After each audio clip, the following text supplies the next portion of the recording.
Can you hear me? Let me know if you can hear me. Sorry, y'all.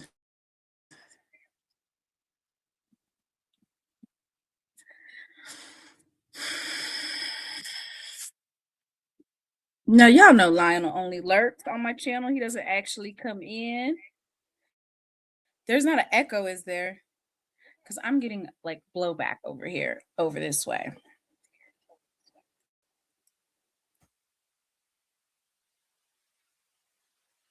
Let's start the show off right. I apologize.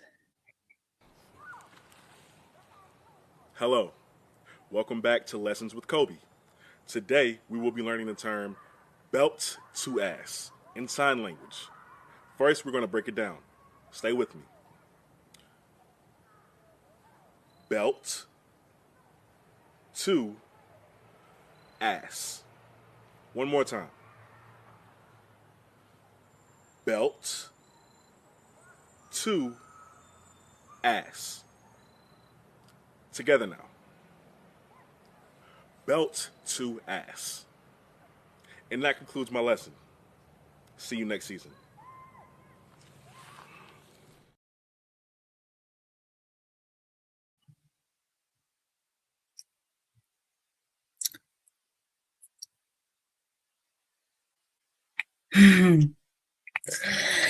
So we have a really good show tonight. There's so much stuff going on.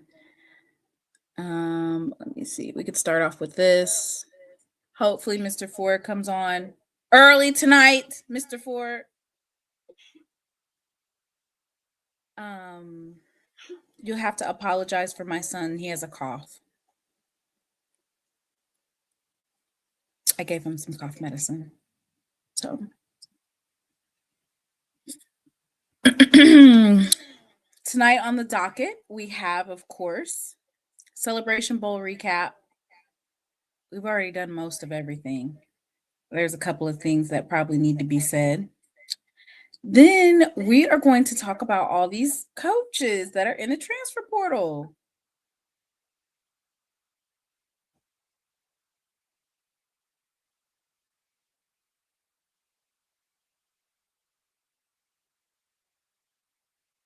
Yes, it is a school night for Mr. Ford.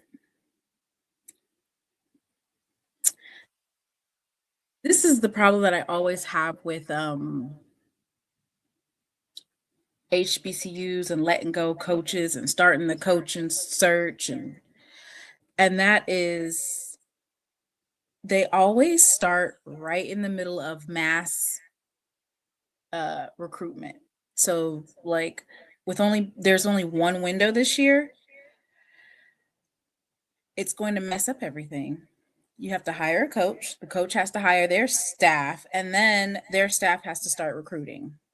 Not a good way to start off the year or the first year as a head coach.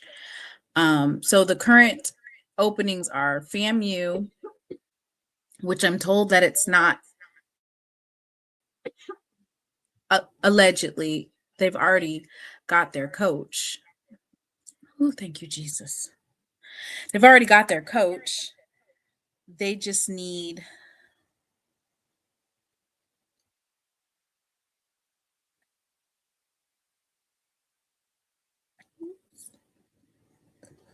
allegedly.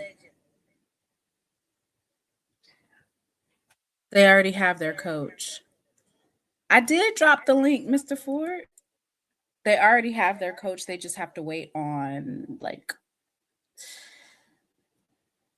you have to open up a search. It has to be open for a certain number of days, which when you have inexperienced ADs at the helm or inexperienced president and you don't do things correctly, this is what happens. Now they have to wait a certain time. Hey, Mr. Ford. Hey, you doing good? Mr. Ford. Huh? We missed you the other night. I heard, I was listening. I was at a graduation party. You was doing what? I was at a graduation party. My niece got her master's in nursing at Brunel University in Gainesville, Georgia. Well, And so, congratulations. yeah, we were so proud of her.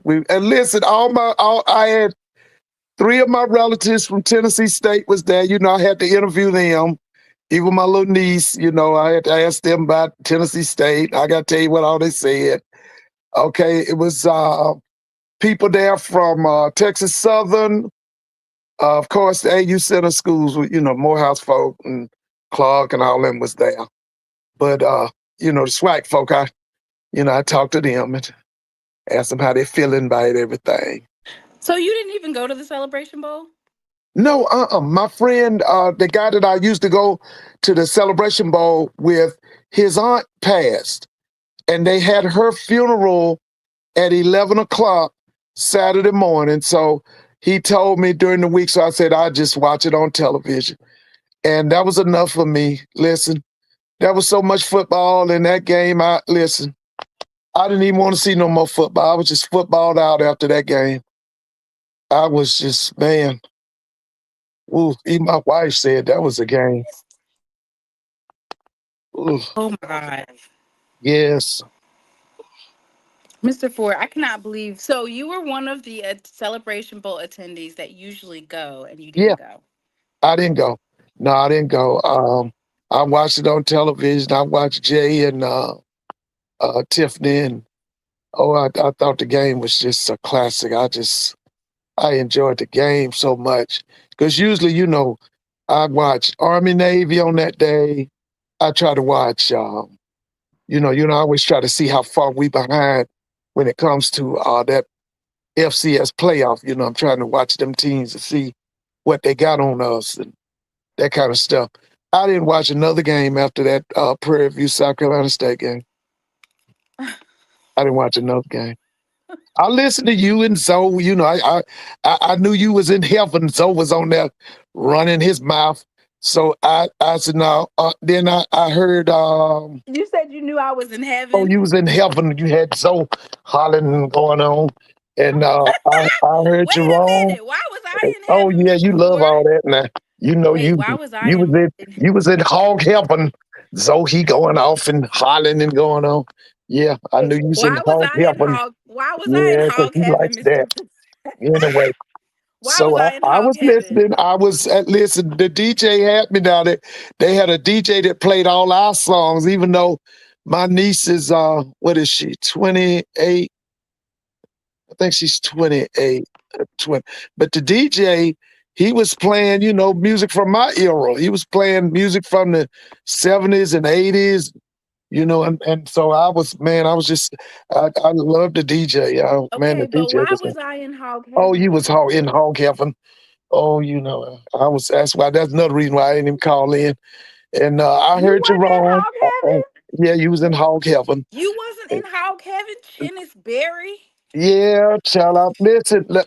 Let me say congratulations to South Carolina State,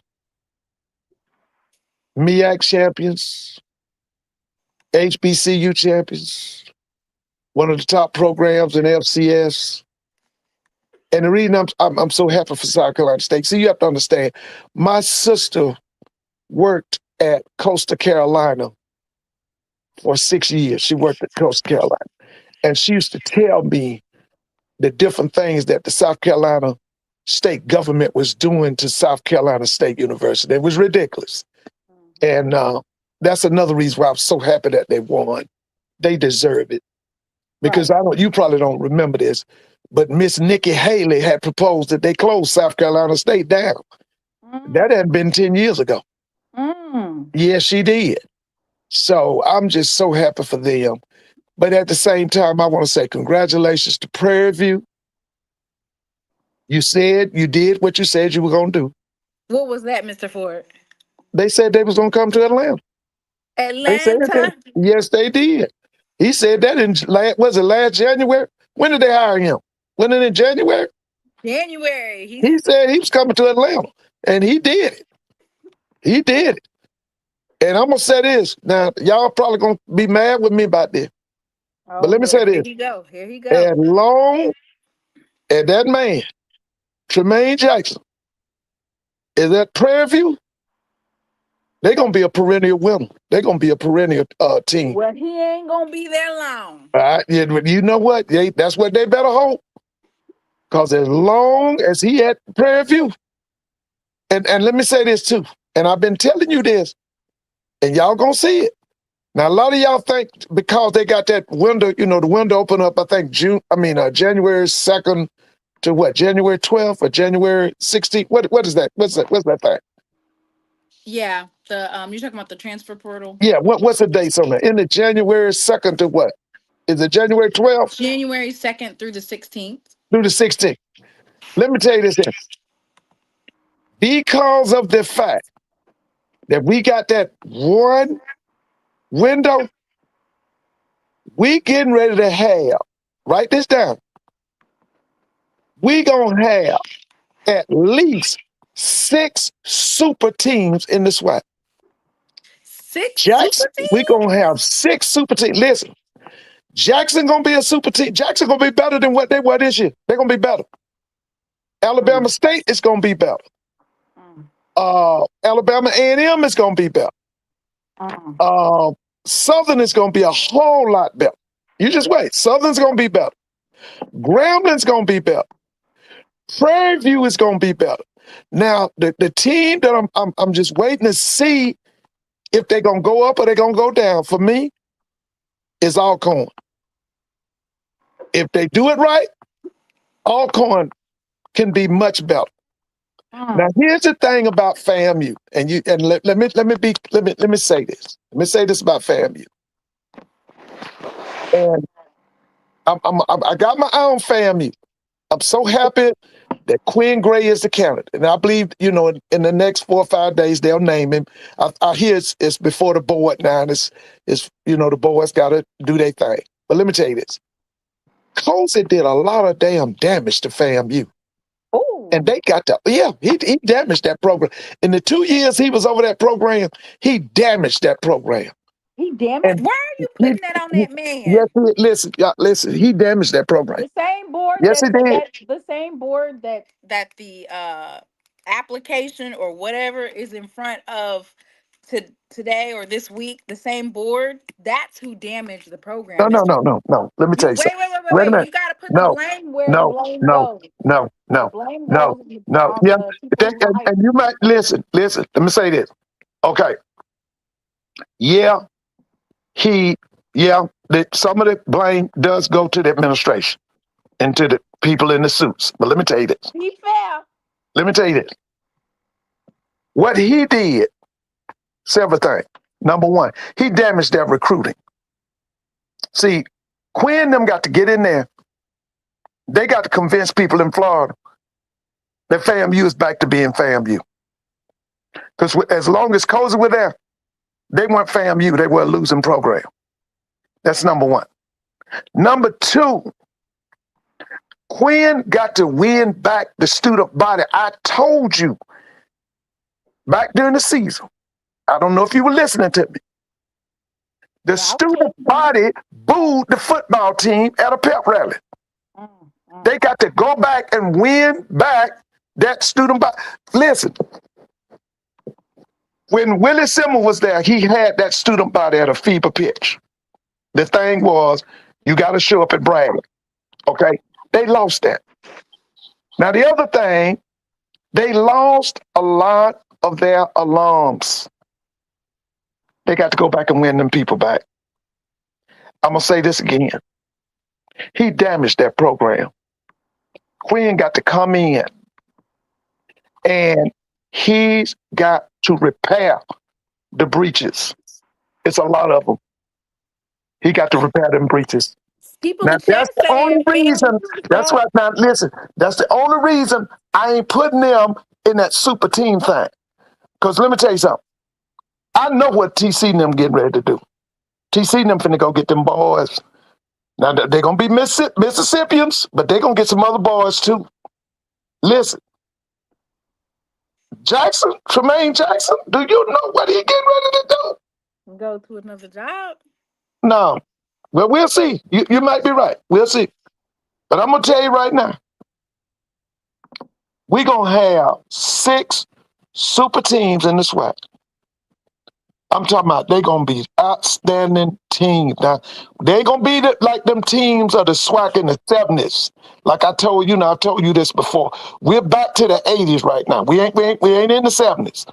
Cause see, if we was in the 70s, that meant the NFL would be out at everybody's campus trying to get boys. Cause that's what the 70s was about. There was so many athletes leaving the SWAC going to the NFL in the 70s that you can just Google it. Every year, 70, 71, 72, 73, 75. Look at all the players that went pro. From even 78, 79. Just look at, kind of, we're sending in players in the 80s, but it wasn't like the 70s. Okay? So, I'm just telling you now. I'm just telling you, we getting ready to have 6 super teams now. We just got some on the bubble, too, now. I'm waiting to see. I need your analysis of the Celebration Bowl. Like, I need you to. Oh, listen, I was so happy. I know some people say that Prairie View blew it and all that. I don't see it that way. I see another power. That's what I saw. And you know me and you done talked about this. Chennisberry gonna be better than. Listen, if Chennis get the quarterback, because I know Chennis they gonna get them quarterbacks because I think both of them guys is out. That's Stubblefield. And you know what? Stubblefield reminded me, when I was watching Stubblefield, what I was thinking about was Zy McDonald the year before when Jacobian got hurt in the SWAC championship game against Southern. And Zy came in and just showed his behind. Because I'm going to be honest with you. In the first half, the Atkins kid was totally confused. They had him totally confused. Second half, they bring in Stubblefield. Man, he went to work. He was the epitome of what you call a dual threat quarterback. Shouts out to Blue. Remember, Blue used to always be talking about Stubblefield. Listen, one thing all I remember is last year when we were in the pre-celebration bowl, when we were talking, me and Kobe, they were talking about that young man from Benedict that came with Coach, right? Yeah. And South Carolina State couldn't do nothing with that Jackson State defense on either. No, they couldn't do nothing with Jackson State team. Jackson was too strong for them last year. Jackson was too physical, too strong, too athletic, better talent at every position. To be honest with you, Jackson was too big, too strong, too fast. Okay? Now, that's another thing we got to give Coach Chennisberry. He went back and he learned from that Jackson State game last year. He learned from that game because he was totally outclassed last year. Jackson was too athletic, too strong, too fast. Just they weren't in that class.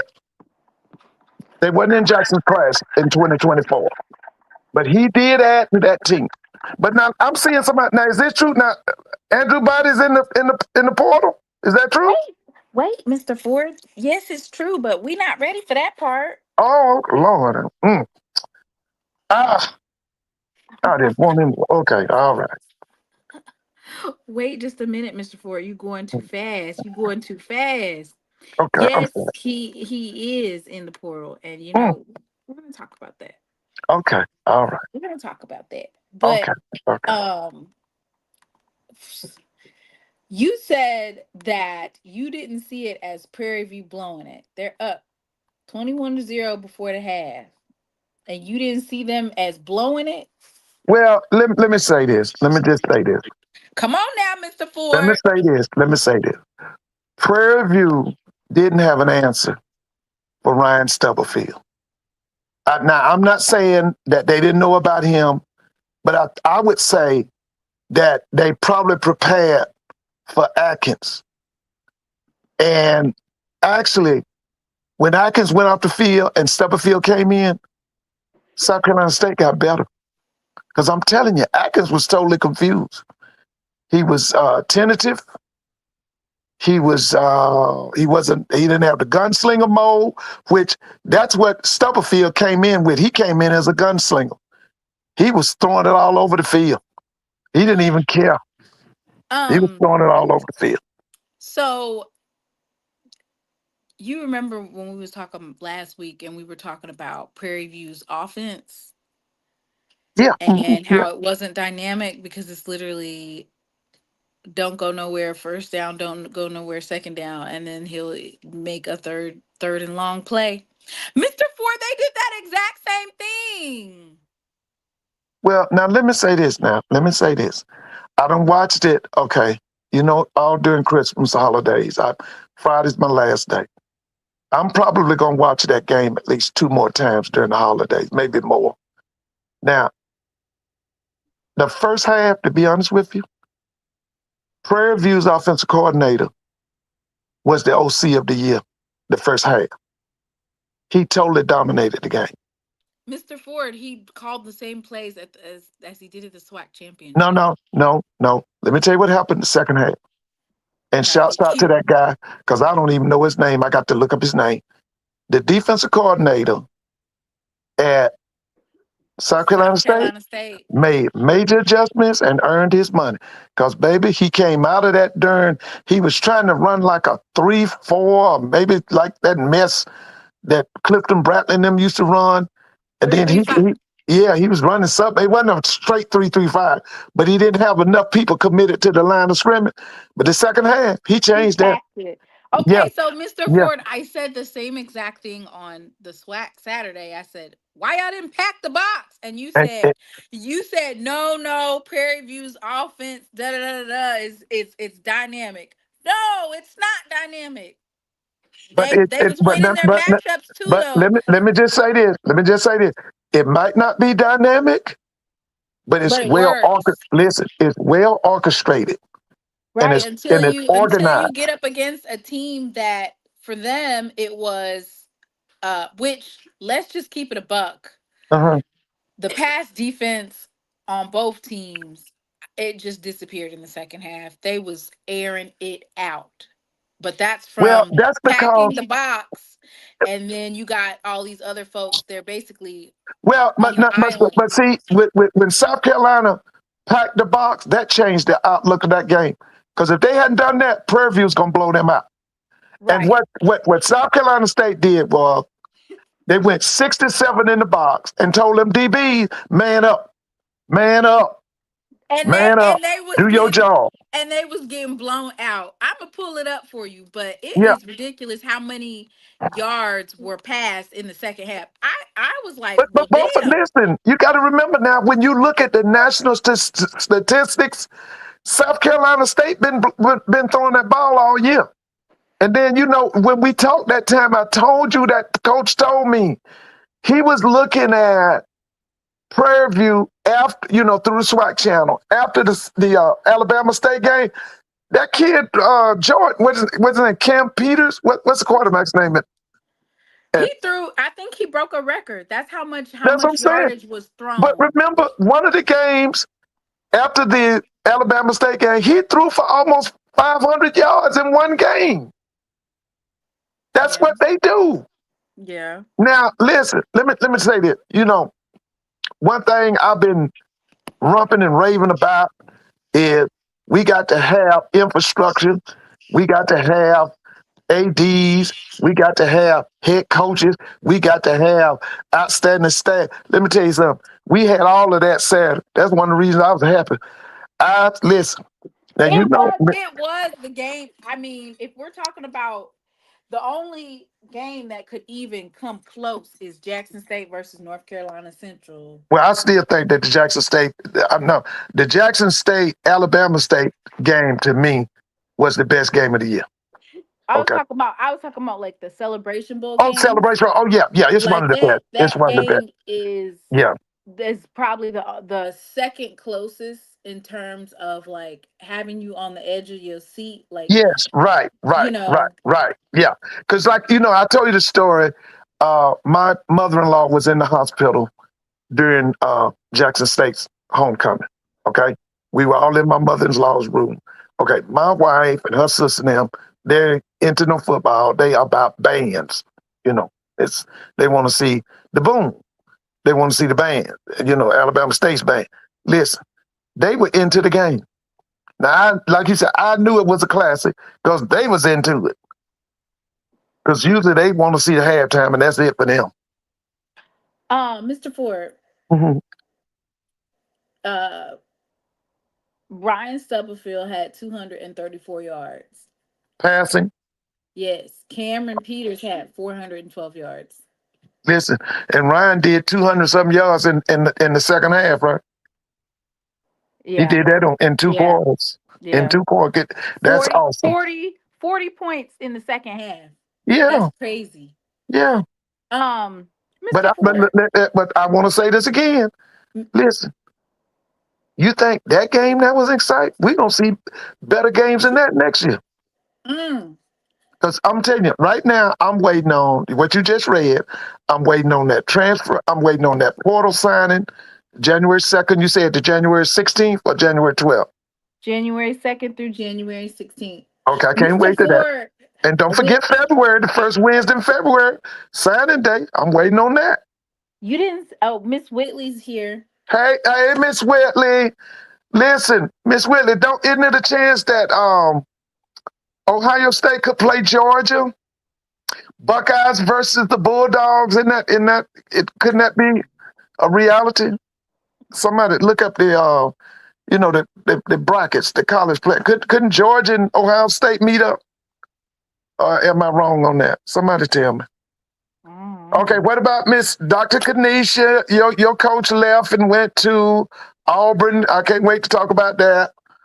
Okay, what about Brandy? How's Brandy doing? Okay, so Mr. Ford, Okay, what about Miss Mary?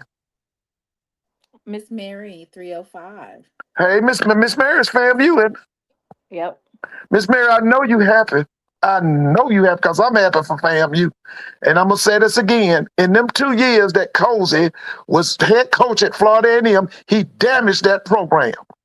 And they got to repay it. Mm-hmm. Yeah. So, Mr. Ford, what do you think about? Hey, Miss Lady T. Okay, I'm sorry. What you saying now? What do you think about 26,703 people attending? But they said that it wasn't the worst. The worst attended Celebration Bowl was my school, Grambling versus North Carolina A&T. They said that wasn't the worst. You didn't hear that? You talking about the first game ever in 2015? No. The first game ever had 35,000. That was every time that Alcorn played North Carolina A&T. I think they had 35 plus. I So have what to go does back. that mean? Does that mean North Carolina A&T don't travel? Grambling don't Oh, A&T, travel? What nothing. happened? Listen, don't nobody in the MEAC travel. Listen, what they wait on, and you were saying it, They're you were the CAA now. listen, you were absolutely correct. Can you hear me? Yes. You were absolutely correct. I heard you Saturday.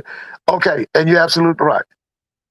Atlanta lives not off of them MEAC schools. They live off of Jackson State, Florida A&M, Southern University. Okay, and y'all were absolutely correct. I didn't even know it till somebody told me about how they had the fire sale. The tickets went down.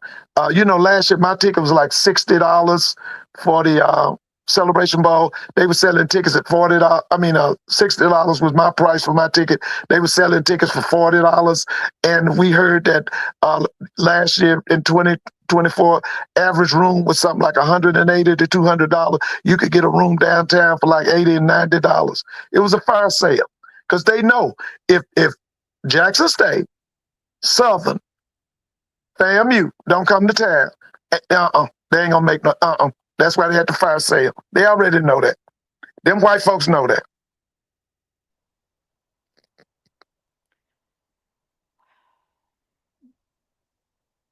Miss Whitley, is it true? Could the Buckeyes eventually meet up with the University of Georgia? Because if they do, that's going to be a clash of the Titans. Mr. Ford, What? Okay, so do you think that Jackson State, who was expecting their team to go to Atlanta, and then we ended up losing in the SWAC championship, do you think that they should be obligated to show up for the No, and fans were you were right crazy. about that. Let me tell you why. What happened? Okay, and you and I have talked about this before. Okay, Mr. John Grant does a horrible job of selling the Celebration Bowl to the locals and to the people in the state of Georgia. I'm gonna say this again, and you know I've said this before. When you come to Atlanta, Georgia, and you go to the Georgia Dome, you are surrounded by 7 million people. You can't tell me that in this area, here's a state, Georgia as a state has 3 million blacks. We're number 2 or number 3 in the number of people who have degrees from historically black colleges and universities. The only 2 cities that are ahead of Atlanta area is DC is number 1. DC has more HBCU graduates in their metro than any other city in America. Then it's Dallas. We go back and forth with Dallas. I think it's Dallas is number 2, Atlanta's number 3. No, they don't have to have Jackson. They just need Mr. John Grant to get off his ass and do his job. Listen, I got to tell you this. Starting Thursday, our big TV station is WSB. We have WAGA.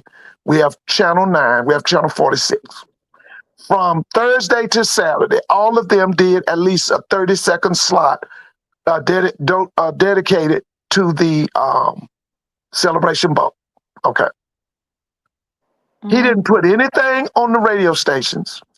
He didn't use MARTA, because you could use MARTA by putting it on the buses, or you can even put it in the trains. And so, no, it's not Jackson State's obligation. We just need Mr. Grant to get off his ass and do his job. That's all we need. Because let me say this. You come in here for the national championship, we shouldn't have no less than 40, 50,000 at that game. No less. But he won't get off his ass because this rationale that he has about the attendance isn't important. The most important thing is how many eyeballs on the TV. I mean, that's, you know what? He about as crazy as them people up there in North Carolina A&T. You know what I mean? And I tell people all the time, North Carolina A&T won the Celebration Bowl 4 times. And now your football team is a disgrace. How many games have you won in the last 2 or 3 years, North Carolina A&T? Aggie Pride. Okay? Dave and them is on lithium or something with all that talk they do about North Carolina A&T and who they gonna whoop, and they gonna whoop the colored schools and all that. What colored schools have they whooped in the last 2 or 3 years? You got your homecoming. Listen, South Carolina. Oh, okay, they did beat Hampton this year. Well, South Carolina State took their homecoming from them. The last 2 years, Trey Oliver done put 60 points on them the last 2 years. So Dave and them need to get off that dope. Oh, okay. Whoop-de-doo. Okay. Now that's just like Jackson beating Morehouse. Whoop-de-doo. Okay? Okay. So let me say this again. And I always laugh too hard, Mr. Ford. They're gonna come after me, Mr. Ford. No, they ain't gonna bother you. They ain't gonna bother you. But anyway, you know, they always talking about what they ain't gonna do, and A&T too good for HBCU football. You're getting your ass whooped every week. You that man was named Chancellor Martin, and the other one's named Earl Hilton. He was the AD. They decide they want to be porch niggas for the what that thing was called, the CAA, and look at what they done to your program. Before Dion, listen, remember, before Dion came to Jackson State, the toast of HBCU athletics was North Carolina A&T Aggies. Look at them now. They pathetic. How many games have they won in the last 2 years? Somebody put it in the chat. How many games has North Carolina A&T won in the last 2 years? If you want to do that, how many they won in the last 3 years?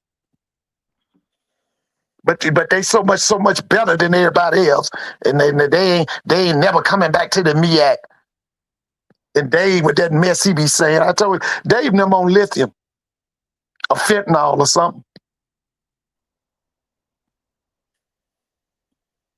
And didn't they struggle with Central? Didn't they struggle with Central? Was it last year they struggled with Central? Didn't they have to go to overtime with Central? They pathetic. Um, okay, so here's what I have to say about the attendance and the blueprint. If that is something that they want to invest in, like, people aren't just going to come to a game just because it's an HBCU game, right? You have to make them feel inclusive. So folks from the AUC are not going to come look at this bowl game, and you're not making them feel inclusive.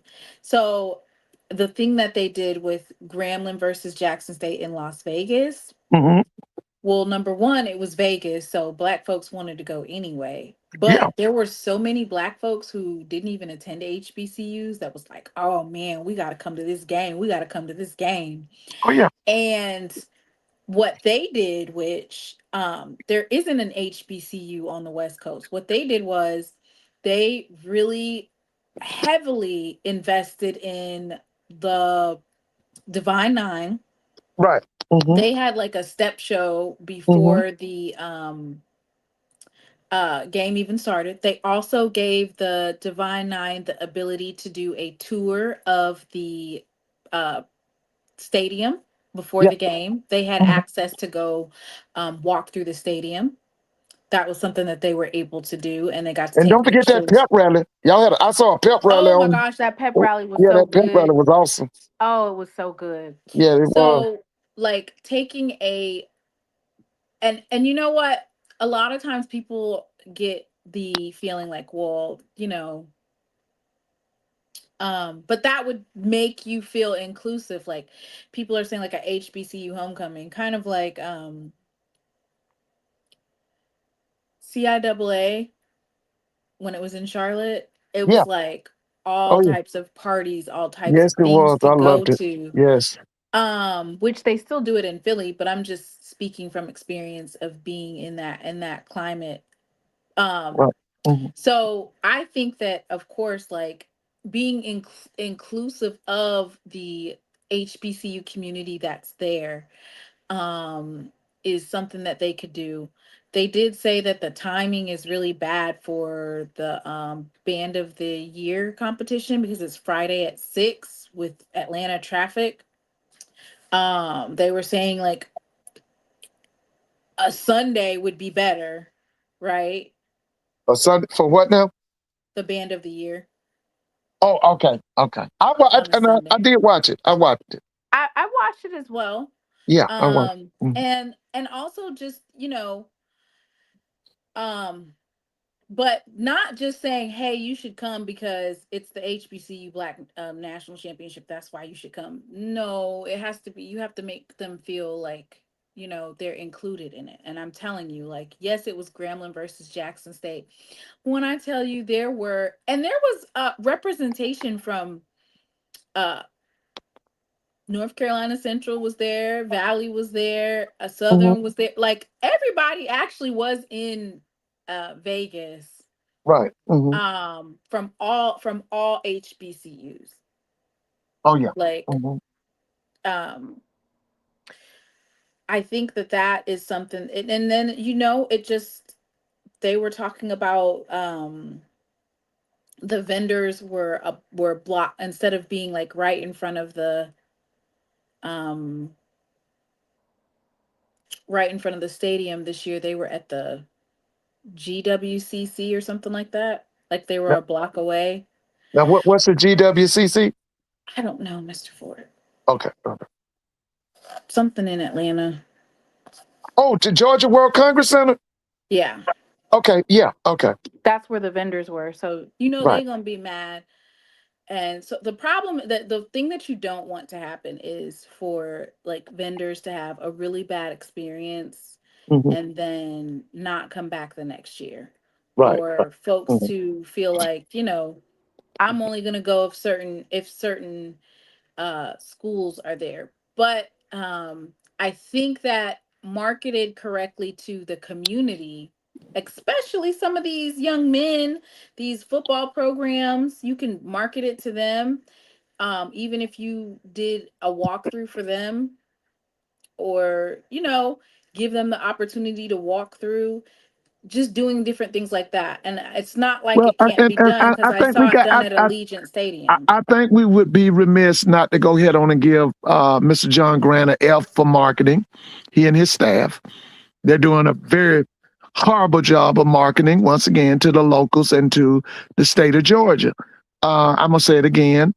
We have 7 million people within 50 to 100 miles radius.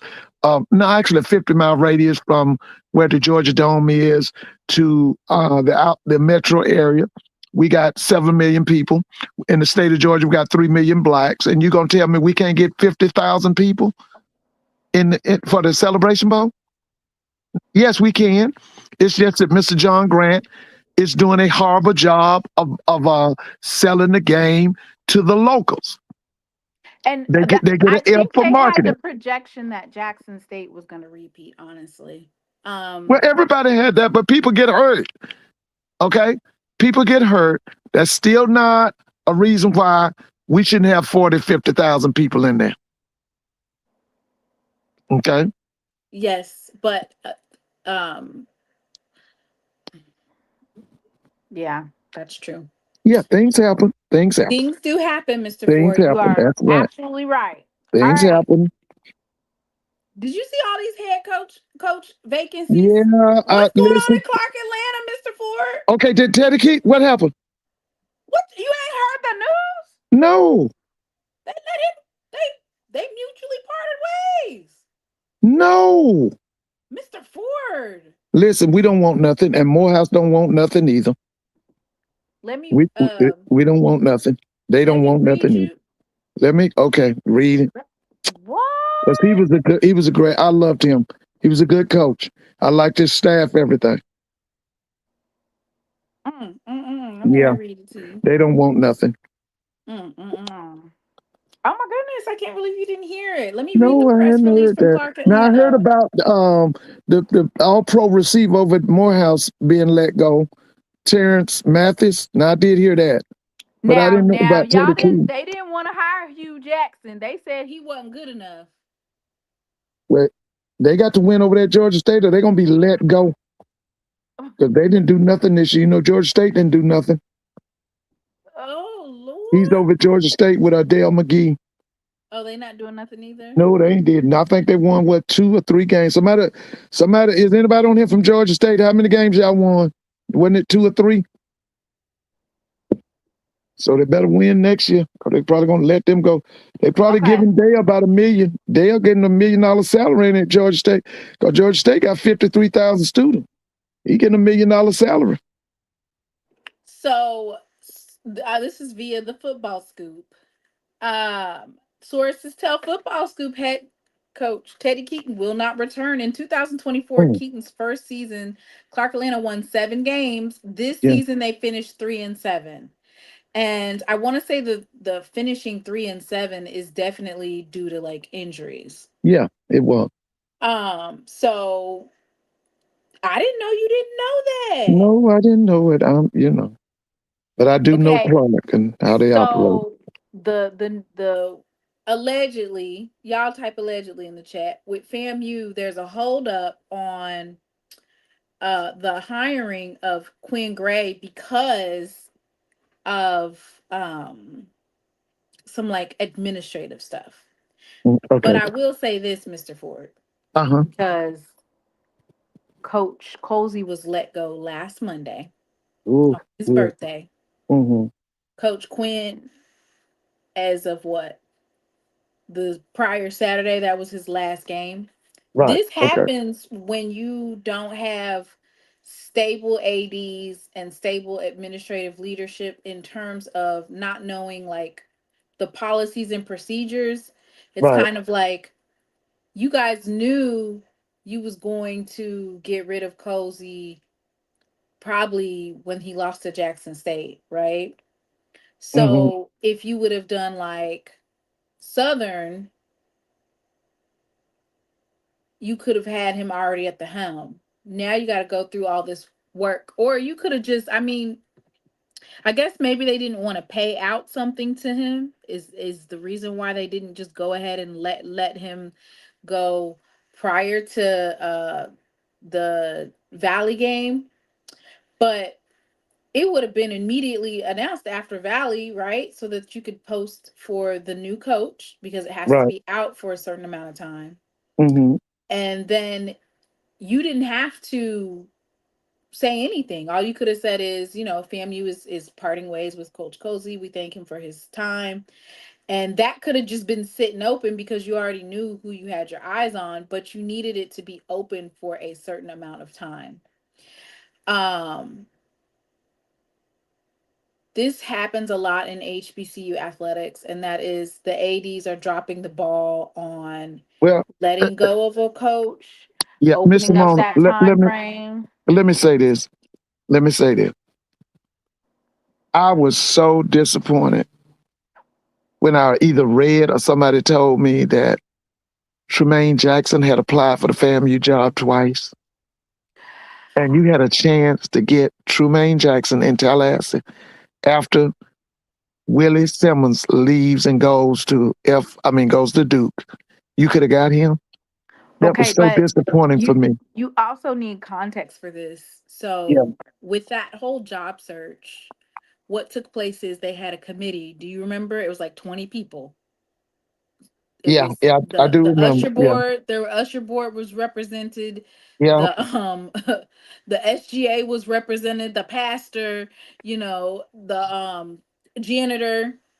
Everybody was represented. There was 20 people that Hmm. were responsible for going through these names, right? Right. They only gave AD Sykes, Miss Tiffany Don, they only gave her 5 names, right? Uh-huh. So she never got to see that or that complete list of who who's what. Like she didn't have those coaches to pick from. And that's why I said that you're saying that Coach Colsey destroyed that program, but you Yes, it guys is. have to be honest and say the board of trustees destroyed that program. Well, yeah, there was a collaboration, but the most damage was done by the Of course, leadership of I mean, Coach you could Cozy. have looked at his record that he had previous to being at FAMU, and you could have seen it. Right. Stevie Wonder could have seen, like, Yeah, okay, you're right. this You're coach right. is not necessarily meeting the criteria for being Right. a championship head coach. Yeah. He's still learning things. Right. And they were so blinded with, we want to do what we want to do. We want to tell you who to hire, and we don't want to hire who you want us to hire. We want to do our own thing. They, you know, to so let's regroup right here. Colsey's coaching like his record at FAMU is what his record said previous to FAMU. Right. That's right. You're right. No doubt about it. Kudos to what you're saying, and great way of putting it. You're right. His what he did these last 2 years was on his resume. You're absolutely right. They were just so worried about, we need to keep our players. We need to keep our players. Right. When Yeah. in reality, what needs to happen with each coach that comes on at a program is, you need to give these coaches autonomy to do what they need to do because obviously the goal is to win, right? They want to be coaches there for a while, so obviously they want to win. But when you try to come in and um the players are used to acting a certain way, they're not used to doing certain things. They were saying that Coach Cozy wasn't allowing some of them kids to run around like they were underneath Willie Simmons. They had in terms of like, hey, y'all need to go to class, y'all need to do this, y'all need to do that. Like, you need to give these coaches the ability to make changes and do whatever they want to. And basically, I remember that was one of the things with Coach TC when he came to the helm at Jackson State. It was Mhm. all about, let's retain these players because they're SWAC champions. Let's retain them. Let's try to keep them on board. And it just got to the point where some of these young men were out their damn mind. Yeah, that's Like they true. were like trying to ask for NIL deals that they would have never asked for Coach Prime. Like, how are you gonna come up here and ask me for an NIL deal and you didn't ask Coach Prime for one? You wouldn't dare come to Coach Prime office and say, "Hey, I need this, that, and the third to stay in the program." Bye. Oh yeah. So let's be Oh, fair, but Mr. Ford. and listen, did you hear Kelly James got another job, didn't he? Yes, you talking about the The defensive lineman. line coach. Yeah, now he's going where? Um, He's leaving Western Kentucky, going somewhere. yes, he's leaving Western Kentucky. I'm sure they'll be able to say it in the chat. Yeah, Um, I know I saw it too. He's going somewhere. I can't remember where. but that's why. So there's a couple of things. It's December 16th, right? Yeah, You literally have 2 weeks to get a head coach. And on top of getting a head coach, you got to get the staff in, right? yeah, And you got to be ready for January 6th, or what is it? January 2nd through the 16th. yeah. That's right. That's That big. Yeah, is that's a major very, period. Yeah, very hard turnaround. yeah. That's why I'm Him, trying to see. What direction is Southern University going in? What's Marshall Falk's philosophy? Is he going to live in the transfer portal, or is he I going don't after know, high but school kids? he's at James Madison. I know Trey Holly made a statement. He was a walk-on. Anybody can talk to him. Is he going to stay, or he's going transfer portal? He said, Mr. Ford, I'm a walk-on. Anybody can holler at me. That's what he said on Twitter. So I don't know Oh, what for that real? means. Because if I'm Trey Yeah, a lot Holly, of folk will holler at him. no, if I'm Trey Holly though, like, no, if I'm Marshall Falk, I want Trey Holly to be there. Yeah, I do too, because I love They some build Trey up an Holland. offensive line for him. It ain't. He's very, very talented. It's no way Yes, that he he shouldn't is, be able to baby. get 1,000+ yards. He's And our version of what's that Ain't boy? Remember that boy that was going with them Kardashian girl? What that boy named from Southern Cal? He won the Heisman. Reggie He got Bush. he got some of that Reggie Bush in it. But isn't that something that isn't he a Hall of Fame running back, Marshall Falk? Yeah, he's all the So, fame. so that's my thing. Like, that's what I'm saying. Like, when we were talking about the celebrity gaze, like the celebrity kind of like the awe of a celebrity coaching you, like the effect that Marshall Falk is having is different than Deion Sanders. You know what I'm saying? Like when it was Deion Sanders, it was like, oh shit, I need to be trying to stay on this team. I need to be trying to make this team. You know what I'm saying? Yeah. Like Oh, Hall of Famer Deion Sanders, you would think that Trey Holly would have that same mentality. Like Hall of Famer Marshall Falk, he can really teach me what I need to get to where I need to go, right? right. Oh, yeah. That should be, dang, I'm getting ready to get coached up by the Hall of Famer Marshall Falk. I need to stay here. And I don't know what that young man is thinking, Yeah, I but don't either. Uh, so you saw Hampton's coach, right? yeah, the guy from Kansas State. Kansas State. Yeah, Yeah. yeah, What do yeah. you think about that hire? We just got to see him. We got to see, because we'll see them. We always see the Howard game. Van Malone. Yeah, Van Malone. That's right. So we got to see him. So Let me see him. I'll tell you about it once I see it. Now, I know that I've always had respect for Kansas State program, especially under Chris Kleiman. Chris Kleiman, I think at one time was at North Dakota State. So we had respect for them now. I've liked it. They had that real old man that was the coach at, you know what I'm talking about. He was like 80 years old. He was the coach at Kansas State, but he had some great teams. You know what I'm talking about? Hey, yeah. what that man name was at Kansas State? He was about 80 years old and he was coaching. What was What? his name? Yeah, he was in his 80s. What? All right. So this is okay. I'm gonna read Snyder. That's right. Was it Bill Snyder? Thank you, Pop Light Brown. Bill Self is the basketball coach at Kansas. That guy was named Snyder. That's right. He was great. Yeah, he was real old. Yeah, Snyder. That's it. Okay, well, I'm gonna read Coach Malone's resume real quick. Okay, Let's come see on. what we're working with for Yeah. Hampton. Oh, Right? yeah. Uh-huh. Let's see what we are working with Hampton in terms of so Van Malone, a proven builder of culture with 23 years of experience in the collegiate ranks, 18 Mhm. on the Power 4 level. Oh, yeah. Goodness gracious, you've been 18 years worth of experience. Oh, yeah. And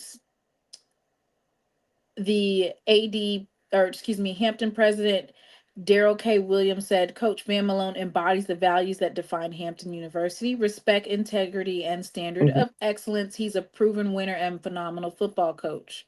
Right. He had 7 seasons as the assistant head coach, pass game coordinator, and defensive back coach at Kansas State. Mhm. They posted a 53-34 record. They earned 5 bowl invitations: Liberty Bowl, Mhm. Texas Bowl, Sugar Bowl, Pop-Tarts Bowl, and the Rate Bowl. Yeah. Oh, and I thought I just would mention this because I do think that it's important, which is that regardless of the fact that we did have not good attendance at the Celebration Bowl, we still outdrew the LA Bowl, which was in Inglewood, California. They had 23,269. Now, who played in that one? Now they are talking about how it was concerningly low and it was empty. Washington Huskies win Oh, yeah. against Boise State. Right. And who did Washington Blowout Boys? Who won that? Washington claimed a 38-10 win against Boise State. Yeah, because that guy, is it Judd? That guy's hot. There are a lot of people on him. That coach over there with the Washington Huskies, he's hot. He was at Arizona. They're actually going to cancel the LA Bowl. Oh, okay. They're going to cancel it. Yeah, they said that Okay. the contract expires next year, and they don't anticipate it going. Oh, yeah. Renewing it. And there's a lot of people that are at the bowl game attendance, sidestepping back to it real quick, has been the conversation in many circles, not just HBCU, right? Uh-huh. And that is basically a lot of them are canceling. Well, yeah, you and I have had this conversation, but as this thing go by, we're gonna see a lot of sports be dropped. We're gonna go back to the old days when it's gonna be football, basketball, baseball, track and field, and if you got the money to pay for the mothers, but a lot of them, what I call them Olympic sports, they're gonna drop tennis. A lot of these schools gonna drop golf. They're gonna drop bowling. I'm hoping that, like, for the Celebration Bowl, they can probably so there's a couple of different things. One of them being that when they're going to look at viewership numbers, and I believe a lot of people. You can't pull that up tonight. We should know by now who. I looked, I couldn't find it. You couldn't find it because I thought by Tuesday we should have it. Yeah, but I think that the viewership will be really good. I know that there was like talking of changing things, and my thing is this: you don't need to change the date. The Celebration Bowl is in a premier slot for HBCU football, but just for bowl games, period. And don't forget the fact that they on ABC. Right. Like the fact that they on ABC, them folk in Korea can watch it. In Paris, France. ABC, you don't have to go up against some of the FBS playoffs games. Right. That's right. Yeah. I think you said that they had, which we do it every year, which is the FCS playoffs has one. Yeah. And they actually came on after and us. Then Army Navy after the and Celebration then Bowl, right? Army and Navy, Amy, right? yeah. So you get your own premier time slot. Yeah, that's right. Listen, you can't beat that 12 You o'clock. Like can't. I said, the main thing is you on ABC. Right. And You so on then they're ABC. like, oh, well, it's not a good time. People are just getting out of school. They had graduation in Prairie View. And my response to that is like, the majority of folks that go to the Celebration Bowl are alums, not Yeah, students. not students. Yeah, yeah, It's always usually older crowd, family. Yeah, students, some students do show up, but the majority of the crowd is alums. So them being in school has nothing to do with it. And yeah, then they were like, well, Prairie View is 12 hours away. And it's like, alums don't live in Prairie View. They live all over the country. right. Yeah. And Dr. Mm. Kanisha said that she had a cousin who's a Prairie View alum in Atlanta who didn't go. Listen, I worked with a math teacher. I asked him, I said, listen, are you going to the game? He said no. I asked him, let In me see, Atlanta now. in In Atlanta, Atlanta. I've been here for years, you know, and I asked him, was he going to the game? He said no. And that's what Dr. Kanisha said. Dr. Kanisha said that she has a cousin who's an alum, a Prairie View alum in Yeah, Atlanta, and they did not go. he didn't go. So it's not even, it has nothing to do with the time. It has nothing to do with the date. The fact of the matter is that Prairie View alums do not support their team in mass. It also has nothing to do with, oh, well, they don't have nothing to do in Jackson because Well, folks come and from you know all what over. though? And that brings me to another point that you and I kind of touched on, and I'm gonna say this again. I think that the conference office should pit those two programs, Jackson and Prairie View, against each other next year. No, Yeah. no, And no, let me tell you Mr. something. Ford. They I are don't think that insufferable. game should go on the campus of Prairie View. That game should be played in Houston. When you got a guy like Trumaine Jackson, you got to utilize Houston. They are insufferable. The answer is no. Yeah, yeah. Yeah. Listen, because Mm-mm. that's a moneymaker right there, Mr. Mona. That's a moneymaker right there. Mr. Right now, Ford, with Prairie View, with TC, like you always say, TC is the best at the get back game.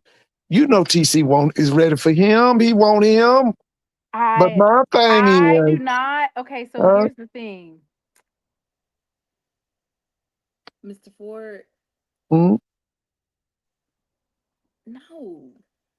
yeah, oh yeah, yeah. Mm-mm. But I'm saying, It's not about it's okay. So I always look at, okay, how are we maximizing our profit? Yes, I love games.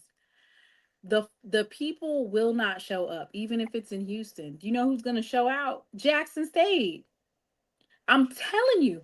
And then they're like making up excuses, and folks was like, look, there is a, I know for a fact there is alums that drive from Dallas, alums that drive from Houston, alums that drive from Alabama, alums that drive from all over to go to Jackson State games, meaning they drive right, in to go to Jackson State games. Um, so if I'm going to get into a game with Prairie View, let's say that they roll on our schedule, right? And we do have to play them. Um, a home and home would be disastrous because I tell you it would have to what, be one of those what, like WC Gordon or the what is it, high school day type of games, because those are what the about? games. Let me ask you, what about Prairie View, Jackson State meet up in Los Angeles at SoFi Stadium? No, no, hell no. You're not listening, Mr. Ford. They don't, we don't want to get into bowl games with these folks. I'm trying to really be nice, but you're not listening. That is not a bowl game.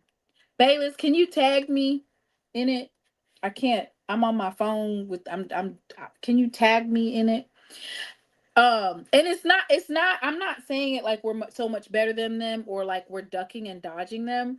We want to play in games. I like, for instance, we lose to Grambling, right? Yeah, Every year, we bloom. I think we beat them during the Dion era or whatever. But we get our asses whooped by Grambling. I would rather be in a game with Grambling, knowing that the record, the overall record is at stake, than to be in a game with Prairie View. I want to say allegedly Grambling and Jackson State are returning to Vegas again next year. Well, let me ask you, when is it SWAC going to turn up? When will they reveal the 2026 football schedule? You got any idea on that? No, but we already figured out our schedule. We already figured it out.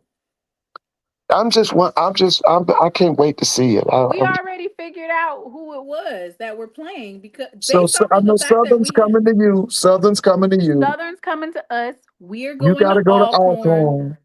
What about Alabama A&M? Valley is coming to us. Right. What about We gotta Alabama go to A&M? Montgomery. Yeah, you got to go to Montgomery. We gotta play Alabama A&M in Mobile. Oh, so that contract is still live Yes. You gotta play Bethune-Cookman. in Bethune. Yes. And Daytona Beach. They might try to move it to Tallahassee. I mean, not Tallahassee. What is it? Tampa. They might try to do Jackson Okay. and Bethune-Cookman in Tampa. That would, right. You got Florida A&M is coming to us. Right. Florida A&M's coming to you. That's 7 games right there. Tuskegee is a game that they placed on our schedule for the next 3 years, I believe. So they're coming to us. And then you have 2 games that are that we don't know necessarily, and that is Wait, did I say Grambling? Did I say Grambling in Vegas? Yeah, Grambling in Vegas. That's 9. And then you got the Chicago Classic, allegedly. Oh, and who you gonna play up there? That's the one that I don't know. Oh, okay. It could be Hampton, which that's that the stuff you read about that guy at Hampton, that seems like a great hire. Yes, he's been at Kansas State. He's got some experience. He's a native of Houston, Texas, and he earned his bachelor's degree in social science from Houston. So he's going to be recruiting the Texas area. Oh yeah, he's going to definitely do that. He and Tremaine will probably show up at some houses together. Let me see what they had. He was a coach at North Dakota State, an assistant coach. He had a fellow at Detroit Lions. He was an assistant coach at Western Michigan, North Texas State, Texas A&M for 3 years, Tulsa, Oklahoma State, SMU, Mississippi State, and Kansas State. Oh yeah. He was at Kansas State for the longest tenure amount of time. Right. So, it might be Hampton versus Jackson State in Chicago, which I feel like the draw is, of course, Hampton didn't necessarily show up in Jackson, but I feel like the Chicago Classic, you're definitely going to get 35,000 coming to that game. Yeah. Jackson, there is a huge Chicago alumni chapter. As a matter of fact, Mr. Ford, when I was in Jackson for, I forget which game, for the FAMU game, I had a lady come up to me, and she was telling me how she listens to you, Miss. She listens to the channel, and she loves listening to you talk, Mr. Ford. And she is yes, and she was an alum, and she is a part of the Chicago alumni chapter. And she was a Jackson State grad? Yes. And she was telling me about how she listens to my channel, and she loves my channel, and she said she loves listening to Mr. Ford. Oh, thank you. Any FBS? I don't know of any FBS, but though I just know of, the schedule that, we know by how many games we play every year, and, just based off of that. Okay. Yeah. Okay. So that's basically. Listen, y'all haven't had any changes on your staff, have you? Not that I'm aware of. Not that they've announced. I'm just one. Okay, so we did Clark Atlanta. We just did Hampton. Who else? You said Morehouse is going to be looking for another coach after telling Hugh Jackson that he isn't worthy of this job that only won one game. I would have gave Hugh the game. He was going to bring resources. I don't know. I Yeah. guess they said we're Morehouse. We don't need There you resources. go. Yeah. But so there's some D2 job openings that have opened Okay, up. now, who the D2 job open? Albany State opened Oh, because yeah. of that. So It's Albany going to be State is interesting. I want to see who open. they're going to get. Clark Who's Atlanta is Albany State going open. to get? Yeah. Folks are saying What you think Tennessee State. about that Howard job? Oh, I forgot about the Howard job. About Yeah, that that's what Howard. I was getting Because we ready to was say. talking today, the thing was, could Howard be a winner? And I told him, yeah. Howard, they just, 2 years ago, they were in the Celebration Bowl, right? Okay, so y'all type allegedly in the chat. Well, I mean, it's not alleged. I mean, he was announced. But so Auburn hired former Howard head coach Larry Scott Right. as the tight ends coach. So there's a couple of different things. So the first thing is that allegedly the Howard football contract with Coach Larry Howard was coming to an end anyway. Right. Okay. Mm-hmm. So, and allegedly they weren't planning on renewing it. Right. Okay. Allegedly, which is interesting, right? Because what was it? 3 years ago, he took them to the 24. 2023. No, it's 2023. 23. That's right. FAMU versus That's right. Howard. Howard. Yeah. That's right. You was complaining, Mr. Ford. You was complaining about that attendance, and it was the highest that it's been since Deion Sanders. Right. It was 41,000. Howard brought 100 people. You was talking about that was piss poor. So you No. telling me? Now what was piss poor was Howard's band. That was piss poor. Was Wait that a band? minute, what? Yeah, that band looked like a middle school band. Now that's what you got piss poor. Mr. Ford, you was complaining about the. I distinctly remember you. I distinctly remember you talking about the attendance, but that was actually pretty good. Yeah, it was 41,000. Like I said, FAM brought 40,000 and Howard brought 100. And it was Jay Walker and at that time the Vice President of the United States. Oh God, why are you be cutting up, Mr. Ford? So basically, the 100 people was her security. Yeah, that was it. It was her security, and Jay Walker up in the booth. Mm-hmm. They still bought 40,000. It's better than 26,000. Yeah, it was 40. It was 41,000. I think was for that game. Okay, so now I talked to an alum, and they actually are happy about Larry. Yes. Yeah. I could believe that. They want some new blood in there. And I'm like, ooh, go get Teddy Keaton. Where is remember that quarterback remember Ted White and one guy was named Pep Hamilton, and what happened to them guys? Where they at? They all Howard people. You remember Ted White? I think he broke Jay Walker's records. You remember Ted? Ted was from Glen Oaks down there in Baton Rouge. Oh, so you saying that they should go get a Howard alum to where's that guy Pep Hamilton? Put his name in your well, they was bragging about having the NIL. So look, if y'all got NIL, we need to see some wins. But now you got to remember now, Howard has a $1 billion endowment. Okay, but we need to see some wins. You can't keep letting these folks drag y'all through the mud. I want to say they were, Where's Ted White? 5-7 this year, Mr. Ford. Yeah, that was under Chief. Where is Ted White? Remember Ted White? Y'all, where is Ted White at? I do not remember Ted White, but what about Pep Hamilton? Pep Hamilton backed up. I think he backed up. Baylor says the NIL goes straight to basketball. They a basketball school. Oh, okay. Um.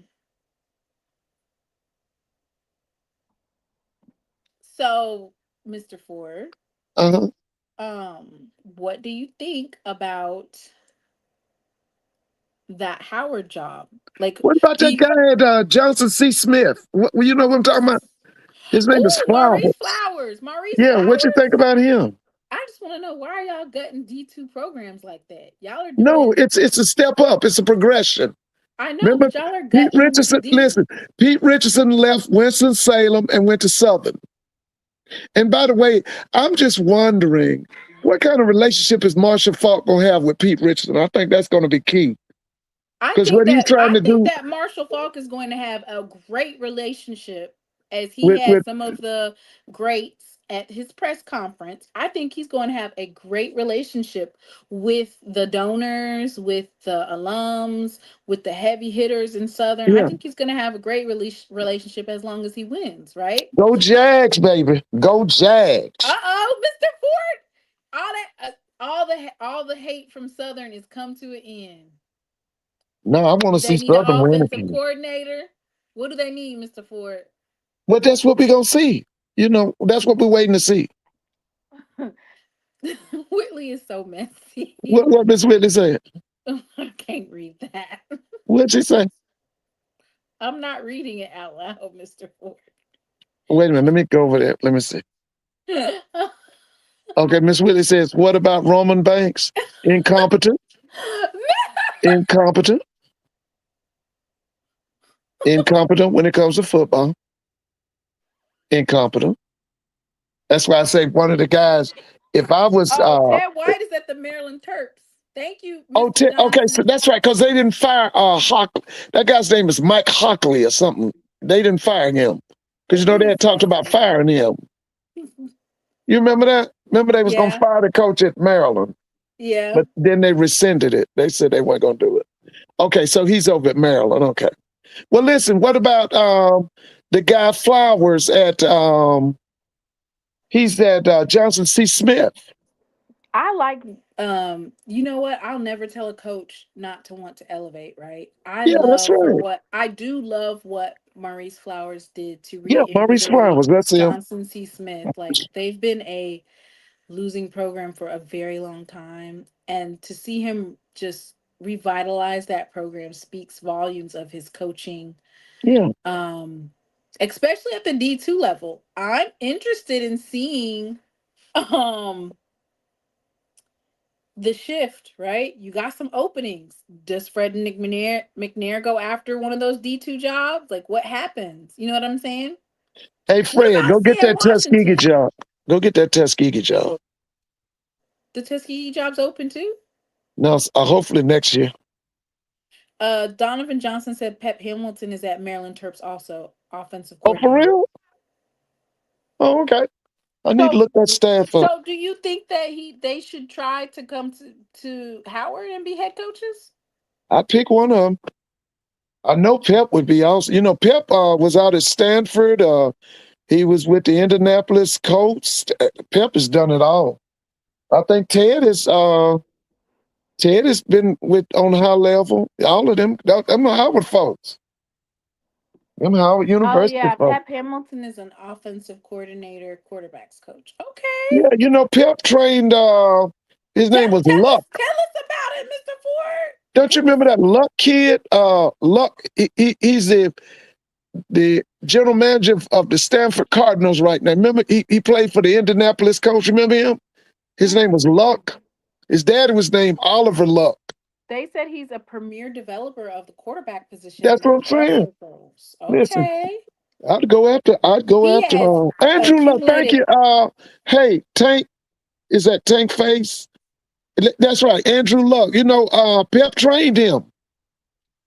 Pep It just trained said Andrew he's Luck.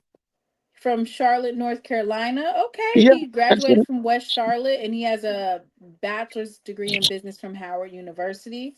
yeah. Okay. I think he backed up He Jay used to Ronker. be a Howard. He used to be the quarterback coach at Howard, offensive Uh, coordinator, quarterback coach, Baltimore Ravens, New York Jets, San Francisco, Chicago Bears. Oh yeah, this is a home run right here.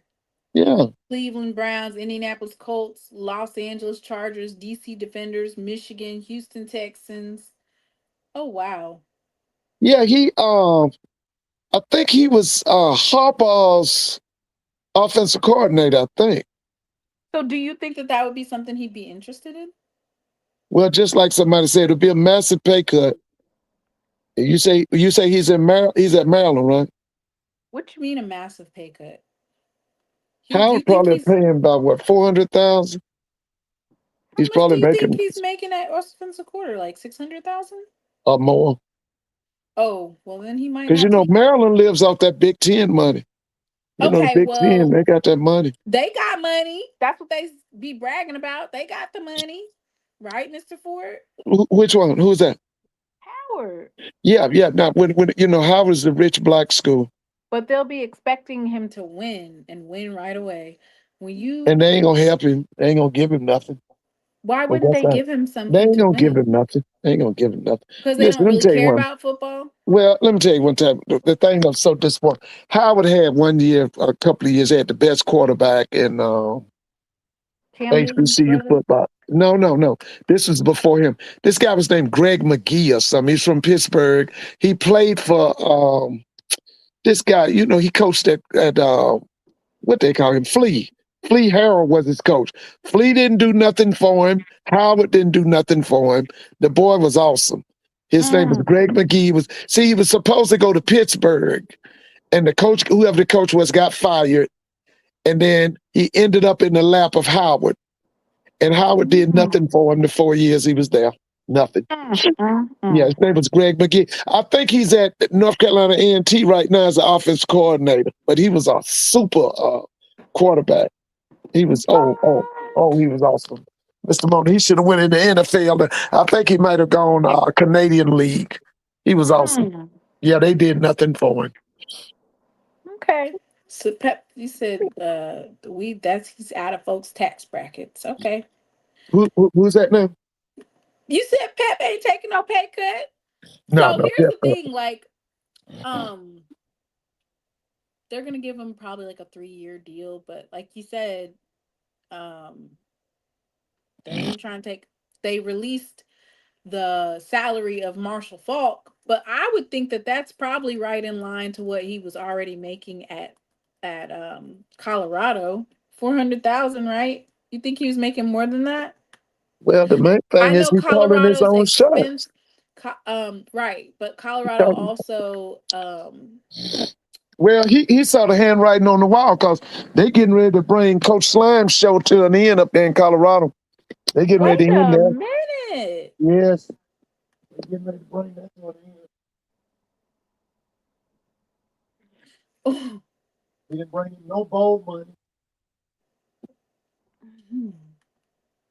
So it says that he makes, or he's going to make 1.2 million, basically 400,000 per year on a 3-year deal. He does get 950,000 assistant coach pool.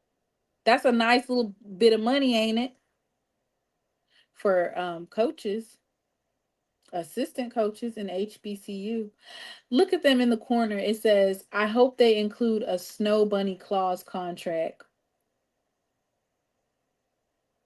Oh Lord, my Alabama A&M should have hired Ed Reed. The publicity alone would have been worth 8 figures. Lord, folks are worried about social media impressions rather than whether or not the coach is actually a good coach. What are we doing here? The new offensive coordinator will take over mid-season next year at Colorado. I was thinking it was before then, but never mind me though. I honestly thought that he was the replacement. You got to get these snow bunny clauses up in here now. You're safe at HBCU, right? Unless you just bringing them with you. They're not going to be all up and through the program. Unless you're just actively hiring them yourself.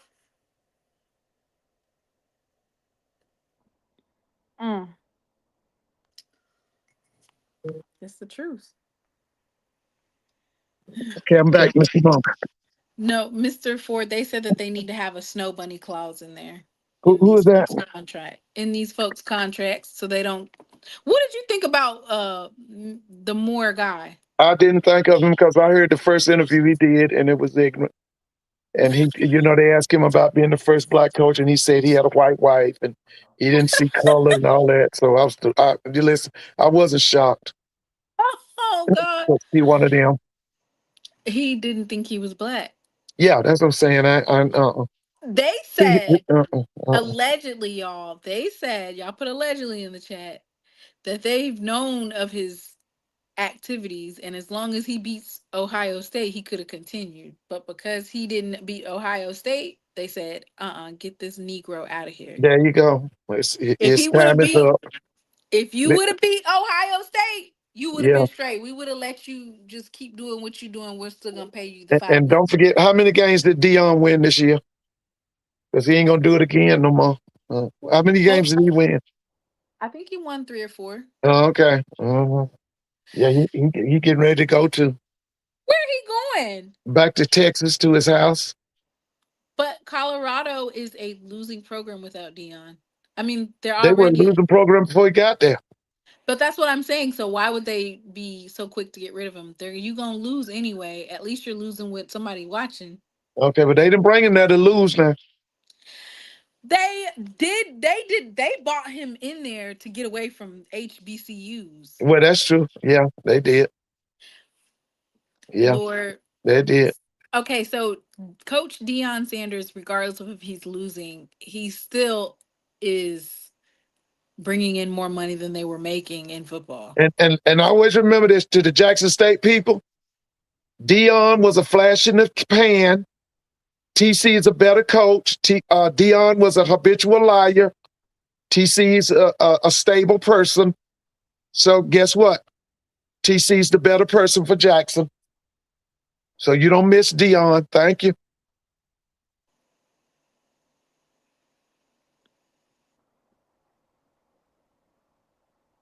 Well, I'm thinking they bought in that guy from South Carolina State to give it to him. Or not South Carolina. Oh, you're talking about Marion. Yeah, I was thinking that they were kind of parlaying in, but without Deion,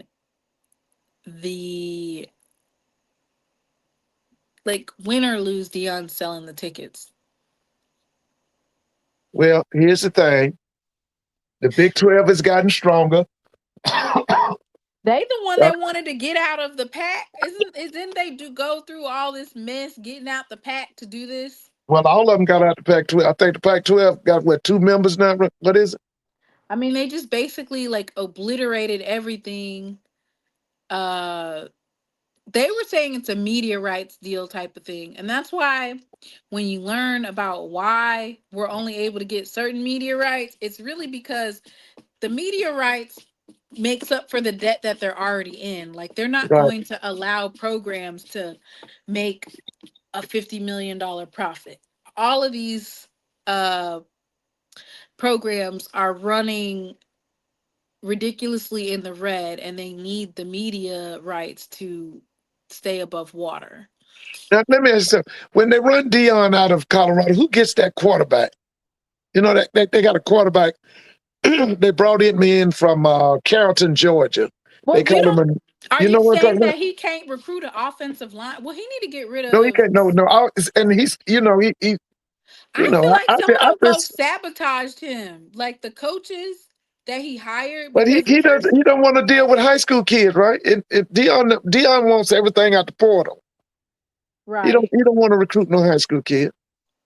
And so I think, like somebody said in the chat, them people over Deion, because Deion ain't gonna do nothing. Shadou is in Cleveland. That other kid is with the Jacksonville Jaguars. So he went down there and poached Jackson State's roster, and brought them to Boulder, and then lied and claimed there was no crime in Boulder. But that ain't what I read. Oh, Lord have mercy.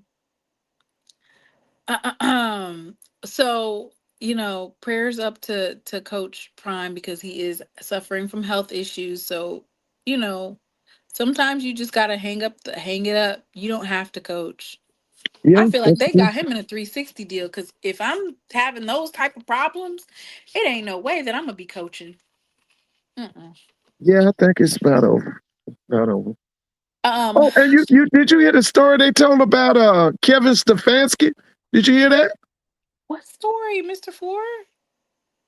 That's not true. Supposedly, did you hear who's Kevin Stefanski's That's not granddad true. is?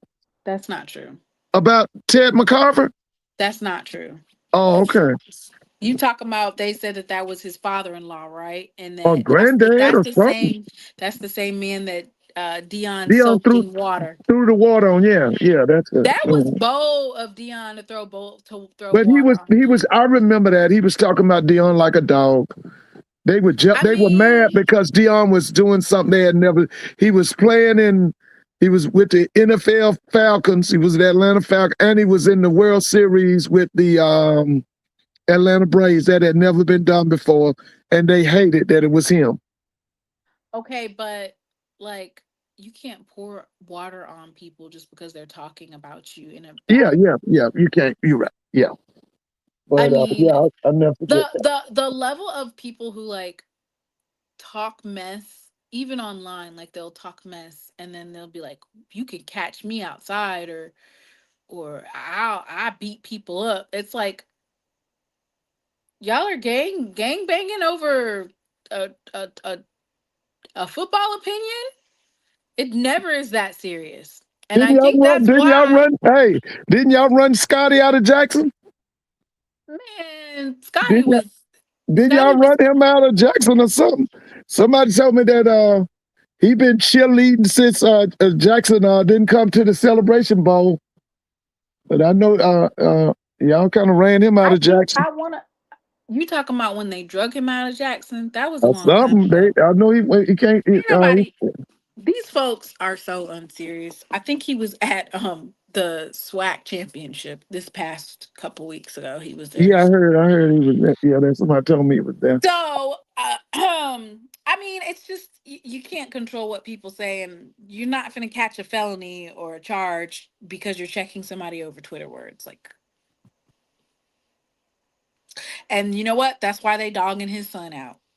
Oh, and what about Andrew Body now? You said Andrew Oh, Body is in the transfer portal? wait, hang on before you say it. We need some allegedlys in the chat, Lord. Even though he already posted, I still want to cover myself. Everybody, please and thank you. Please put allegedly in the chat. Yeah. Please.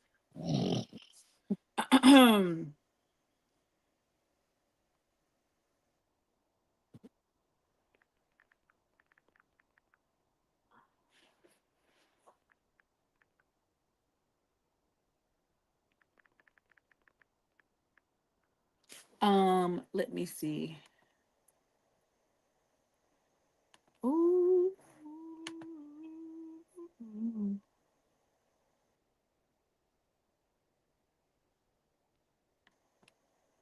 Lord have mercy.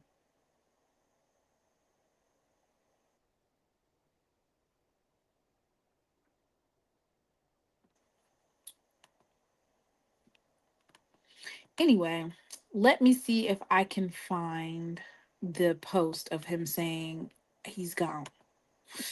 Oh, let me play my disclaimer.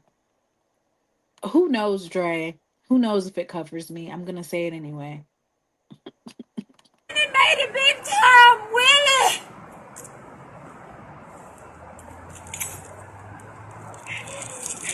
Willie! Willie! He gone! Willie!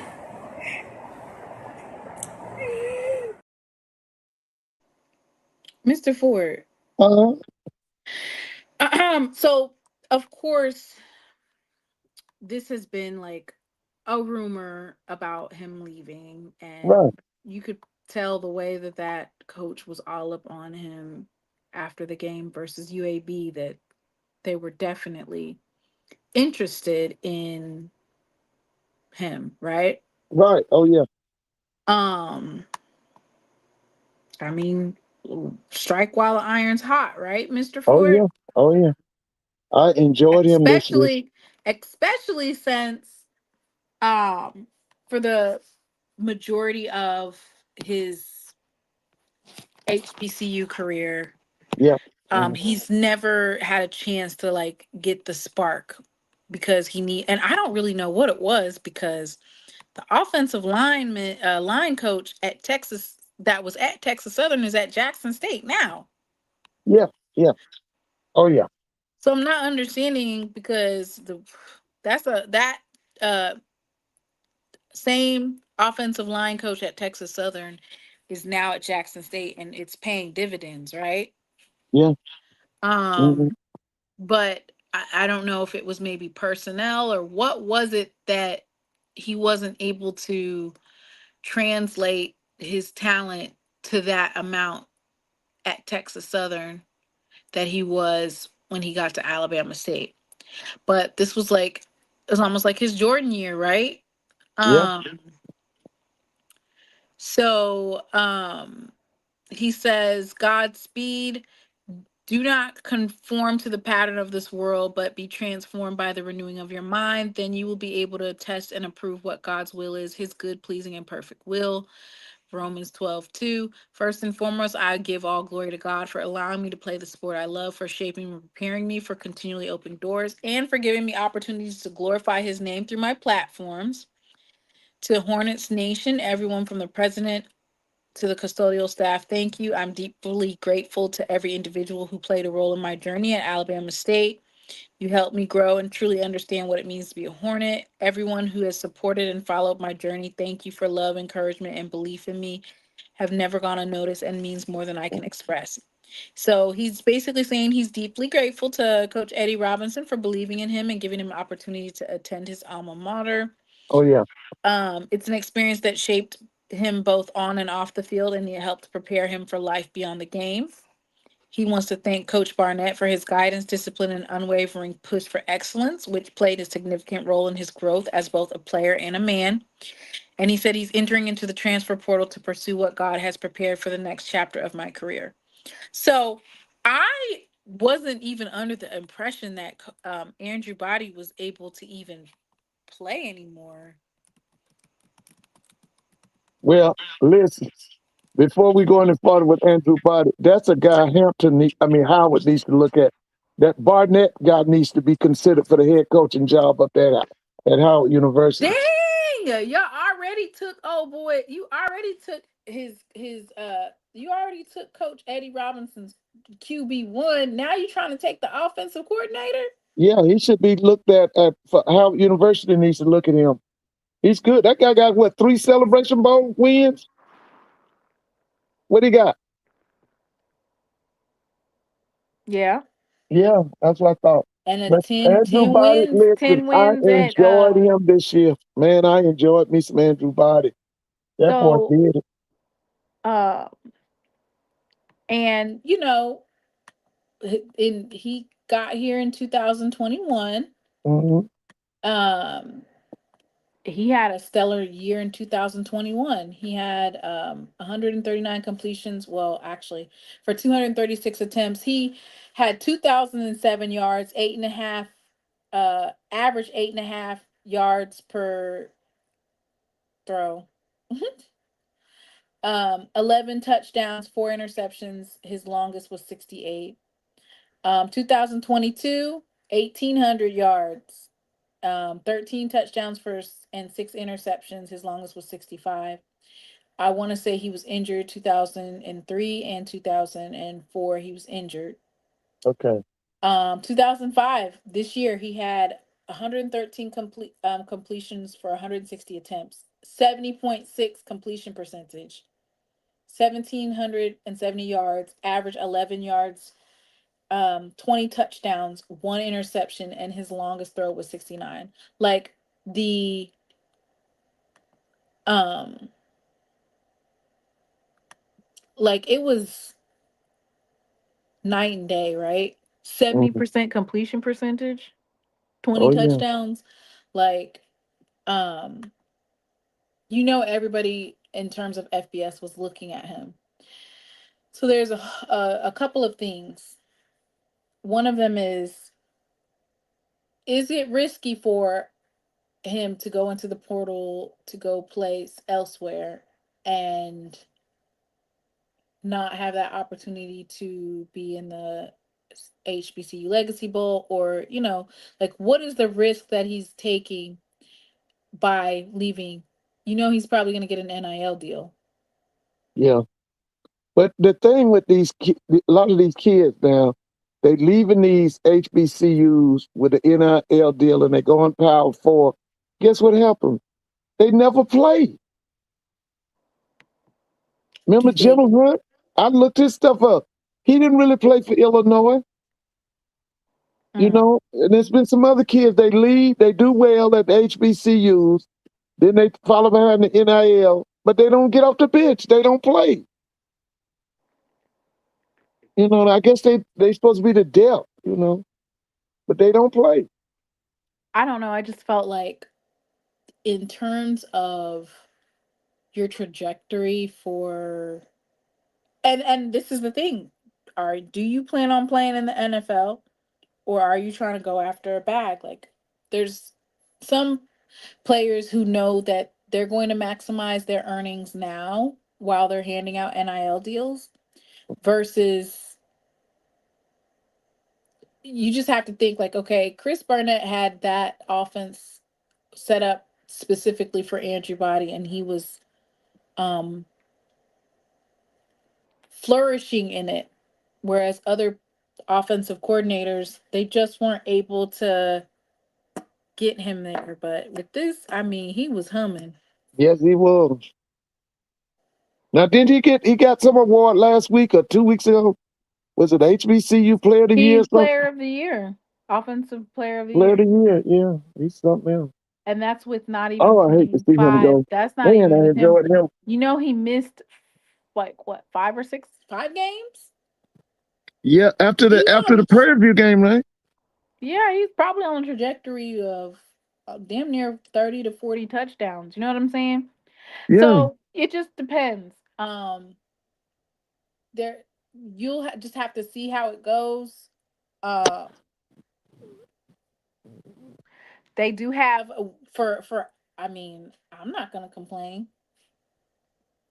We'll have to see how it goes in terms of, is he able to convert, right? Yeah. But with that being said, they do still have Smoot, which allegedly there's some. I mean, Smoot's dad, I want to say, is at. He's what now? Isn't Smoot's dad a coach at Alabama State?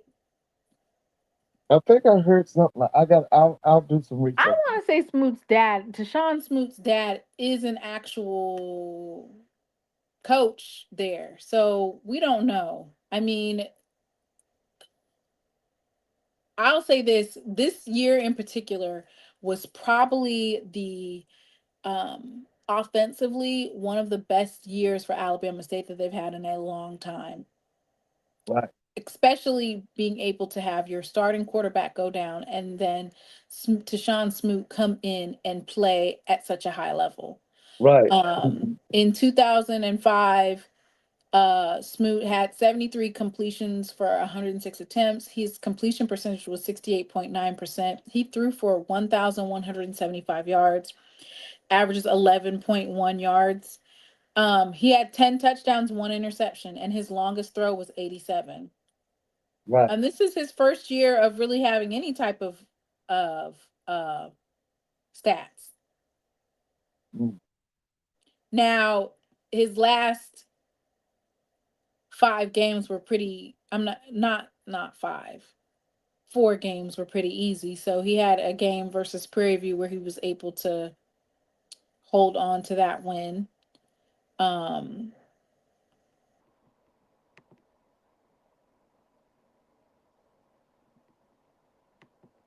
But they played Texas Southern Valley, UAPB, and then Tuskegee. Right. So, that's a great season to build off of. And he was a yes, freshman. It is. And he's a freshman. Right. If he What's his decides hometown? What's his hometown? Springfield, Ohio. 6 foot, Oh yeah, 177 pounds. yeah. I saw him play So a couple times. Yeah, so if Deshaun decides to stay in Alabama State, that matchup between Jackson State and Alabama State is still box office. yes, it is. Um, the reason why I say that is because both of them will be sophomores going into their second year. Right. Um, and there are some rumbles that Smoot might be entering the transfer portal too, but I was under the impression that his dad was at Alabama State. So for Alabama State, if the Smoot kid stays, I still think that in terms of what their football program will look like for next year, I still feel like it's a scary situation, right? Yeah, Their defense gets bigger and faster. more seasoned, Yeah. Hmm. and then the offense, if Chris Barnett and Smoot are still there, I still see that as a dynamic offense for next Oh year. yeah, yeah, And with Jackson State, we have Jared Lockhart, of course. As you know, he was the starting quarterback after Jacobian went down. I feel like he's going to grow leaps and bounds and get that development over the summer. Um, he's going to be able to work more with receivers. I haven't seen anything regarding Jonas Fertillion, so he might be staying. Nate Rember is committed to staying another year, so I feel like you know, box office, right? If I was yeah, going to go ahead and rank the SWAC East just off of like postseason, I'm saying Jackson State and Alabama State are neck and neck yeah. Like I in told the you, baby, we're East. gonna see. Remember this now. We're gonna see 6 super teams in the SWAC next year, and I it's gonna be because of this new personnel that's coming down. I don't know the status. Is it Cam Ransom's last year? Is that the guy Bethune? Yeah. I think it is. I think But he's I on. think you said that the other quarterback, the backup quarterback, was giving Florida A&M some fits. Yeah, he was. But I like that I'm Cam. I'm I on like Jack. listen. I like that Cam Ransom guy. I'm on the East right now. So Yeah, if I had to do the East, I'll put Jackson State and Alabama State neck and neck. right. Bethune Cookman. Uh, I don't know the trajectory of Alabama Now A&M don't right forget now. Sam Shade is gonna be heard from next year. I just said I don't know where Alabama A&M is Yeah, at. they're gonna be heard from, and it's all about that. That because he's gonna do the high school, but he's gonna do transfer portal too. They're gonna be much better next year. A&M is gonna Okay. be much better. Well, we're still there's too many unknowns for Alabama A&M for me. Yeah, For FAMU, I could put FAMU at fourth if Quinn Gray is coming in and he's bringing, which I anticipate he will, some of his Albany State yeah, he's gonna bring that championship quarterback. I know he's gonna bring in that quarterback. championship Yeah, program. yeah. He's gonna do similar to what Chinnis Berry did at South Carolina State, bringing in. Well, now let me tell you this: the main thing is uh, Quinn has to mend those fences that have been broken because of COVID, and that's Well, off the field stuff. if He's I'm got to win Quinn, back. He's got to win back the I'm not. alarms. If Huh? I'm Yeah, Quinn Gray, I'm not. I'm not even gonna sign the dotted line unless y'all are on board out the gate. Ain't gonna be no. We have to win back trust. We have to. You have to earn our wallets.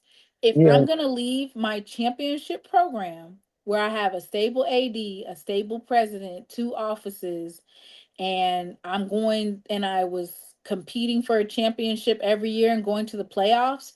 There isn't no, you have to earn us. You need to earn me. It needs to be the opposite way around because I just left my program for y'all. So y'all need to have y'all wallets open and ready. There is no tell us what you're going to do and we're going to determine on whether or not you deserve something. Like I literally left my championship program to come and rebuild FAMU. you need to already have that mindset that FAMU football is back. He's a FAMU alum. Oh yeah. You need to be able to, if you're gonna rumble with Jackson State and Alabama State, you need to have your pockets ready and open. I don't need to have to beg for nutrition on the quarterback club's public meeting. Like, y'all need to be ready for me, not the other way around. Yeah. And thinking that coach has to earn you, when if you look at Marshall Faulk and at Southern, they're not making him earn anything, and he don't have no type of championship of anything, right? He has no championship outside of the NFL. He has no championship experience. He was at Colorado, so he's had some FBS coaching, but let's be real, he's never won anything of significance in the college ranks. And do you not see Southern they gave him $950,000 for coach's pool. Right, I saw that. They said that they're opening their wallets. They got the NIL. Like, Southern is laying out the red carpet for someone who has never had any type of championship. And now, on the other hand, on the other spectrum, Mr. Ford, you over here talking about he needs to earn. No. He's already earned by all the winning that he's done. So you just need to give him what he needs and the resources he needs to properly run that program. So then I would put Coach Quinn Gray and FAMU at 4th, because I feel like he's going to bring in a lot of those championship players. And I feel like that he would come in 4th. And I got Alabama A&M 5th and Valley at 6th. Now, what you think about the SWAC West? Prairie View. Coach T. Jack said that that's all that matters. He said Prairie the SWAC View runs through Prairie View. Can somebody tell him that the SWAC still runs through Jackson? That's not how that works. Well, they'll be the defending SWAC champions, right? The SWAC don't run through Texas. Well, that's where it started. Didn't the SWAC start in Texas? The SWAC don't run through Texas. The SWAC still runs through the Jack. Well, that's true too. But now listen, I got to deal with them children tomorrow. Listen, so what we gonna do? We doing Friday or what we doing? Okay, rank SWAC West real quick so they don't say that I'm being biased. All I know is Prairie View 1. Let's see, Texas, huh? Texas Southern was doing pretty good. Yeah, but listen, let me tell you something. I'm gonna be honest with you. That man gonna beat ass out there. As long as he at Prairie View, he gonna beat ass. That man, he just gonna beat ass. I'm telling you, I don't look at him now. I hate it and everything, but I'm for Grambling. That's my school. But that guy gonna listen. He gonna dominate. I'm sorry. He gonna dominate.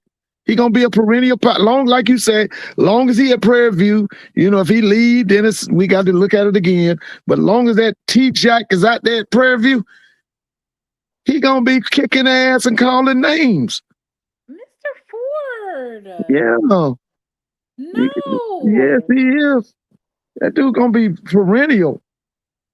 He is not gonna be winning like that, Mr. Ford. Yes, he is, baby. Yeah, he is. Yeah, he okay, is. So you got PV1. Who's and number I 2? got PV. And I'm gonna tell you something. To be honest with you, how for a long time, how we used to say Jackson State and everybody else. Yeah, PV PV and everybody else. Don't even matter. Oh, it don't even matter. It don't even matter because I'm telling you, as long as he out there, because baby, he the new sheriff in town. I want to see Cam Peters is gone. Yeah, but listen, what they finna go get some people. They gonna be better next year. If he get the right quarterback, he gonna be better next year than he is this year. Cause you know how he is. He gonna go get that personnel. He gonna go get them people. I done told you now. Our 6 teams in that SWAC We're gonna have some really good teams next year. But I got to go. So Friday, right? Football season is over. Well, what we doing Friday? Or we gonna do Saturday? We doing once a week. So we ain't doing Friday. What we doing? Saturday. Okay. All right. All right. All right. Good night. Good night, man. Okay, let me hush. Maybe Cam Peters ain't gone, y'all. I don't know. Is he gone? He gone. Really? Wait, is it Cam Peters? Let me see. Let me hush. Maybe if Cam Peters ain't gone, it says he's a senior quarterback. If Cam Peters ain't gone, then it's gonna be a problem. He's from Missouri City, Texas. If he's got another year, I put him at right on up there with Offensive Player of the Year. All right, let's see. Let's see what his stats were.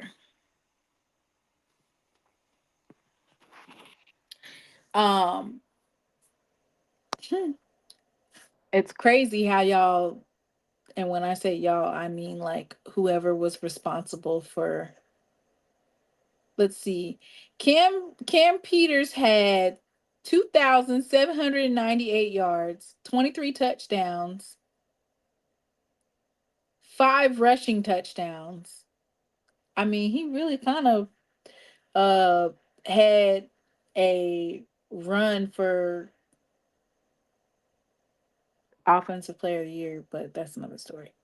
186 completions out of 291 attempts, 7 interceptions. He had they don't have the passing, but yeah. So I don't know if Cam Peters he's a senior, but maybe he might have another year. If he's got another year, you talking about some football. I don't see I think they're right. They need to update his stats because it says that he has 23 touchdowns. 4 touchdowns just in the Cricket Bowl.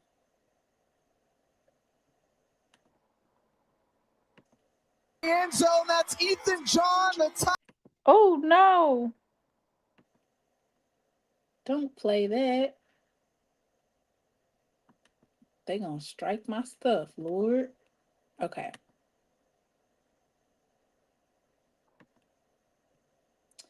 All right, y'all. So he had 412 passing yards in the Celebration Bowl alone, 4 touchdowns. I mean, 199.5 rating.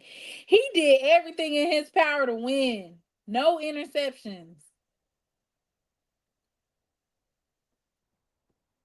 Okay, so if Prairie View is able to hold on to their quarterback, you gonna have, and if Alabama State's quarterback stays, that's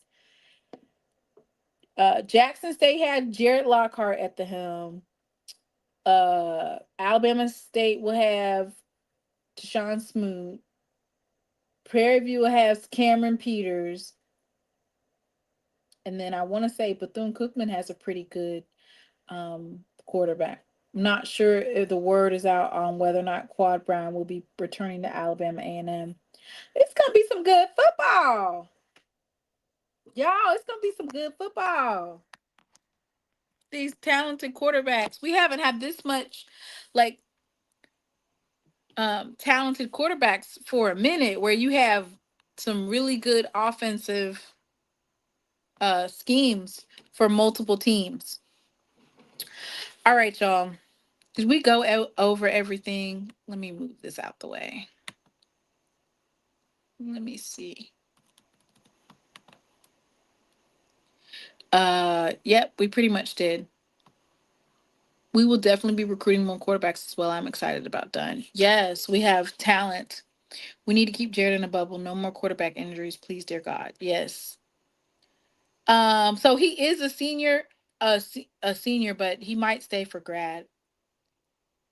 Alabama State quarterback James Hayes hit the portal, I think. Okay.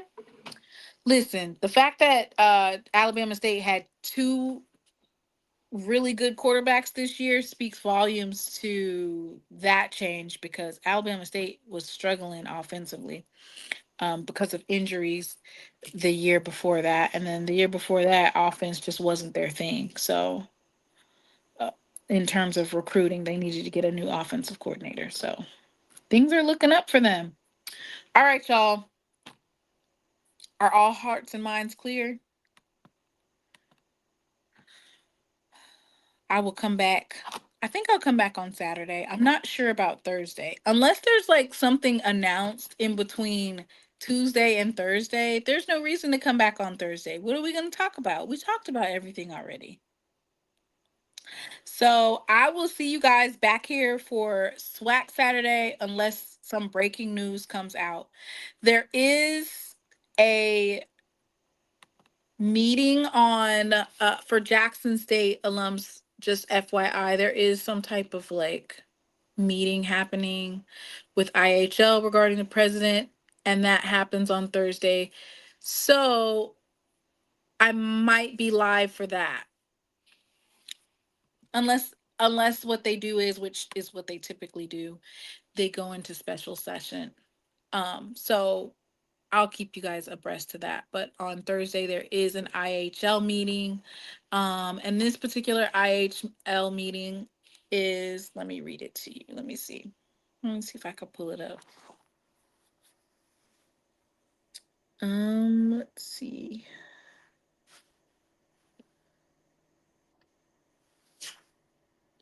The Board of Trustees of State Institutions of Higher Learning will hold a virtual special called meeting on Thursday, December 18th at 12 for the purpose of taking action on the Jackson State University presidential search, including consideration of a leadership profile and related policies.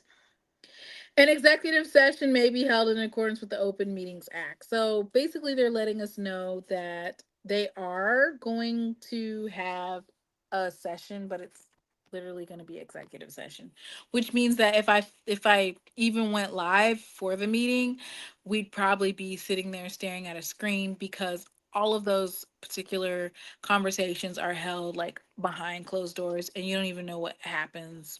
I think they reveal some of it in like the next meeting, but we won't really know what's going on. So, yes, the saga with the IHL still continues. As you know, Jackson State still does not have a permanent president.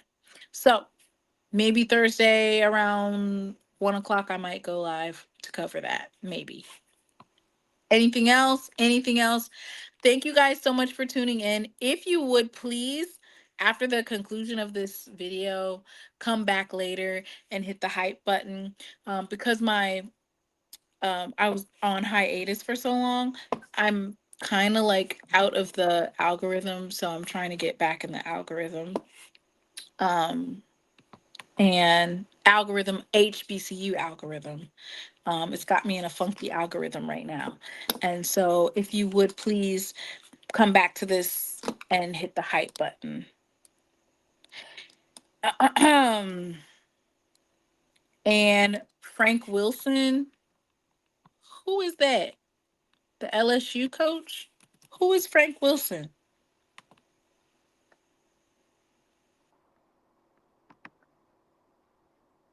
They're hiring Frank Wilson at Ole Miss. Is that supposed to be? When you say they're hiring Frank Wilson, they're hiring him as the head coach, or they're hiring him? What are they hiring him for?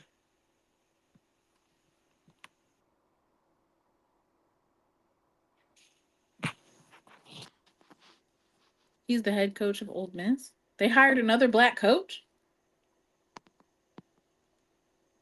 Oh no, they hired him to be the running backs coach.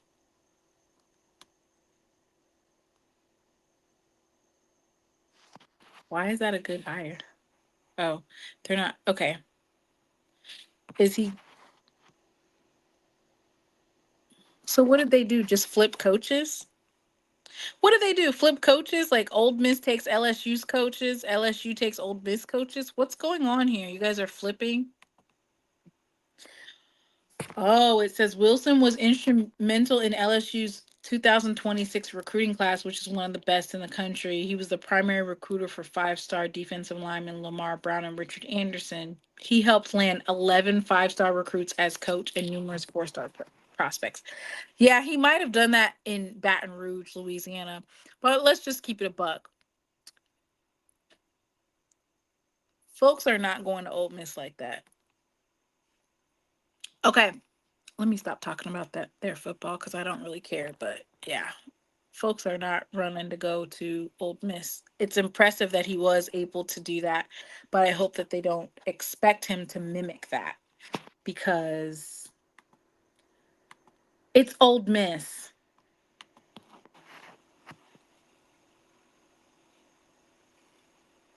Okay, you guys. I will see you guys on Saturday, unless there's some type of breaking news. Y'all be blessed. Night. I've had some good days. I've had some hills to climb.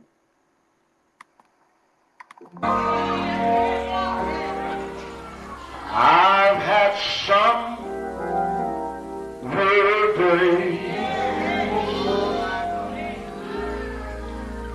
and some sleepless nights.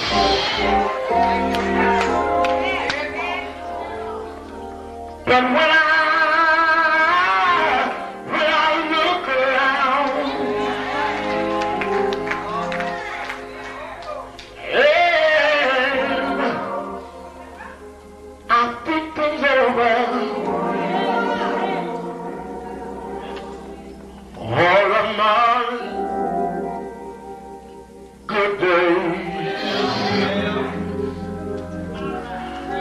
outweigh my bad days. I follow control. The clouds hang low.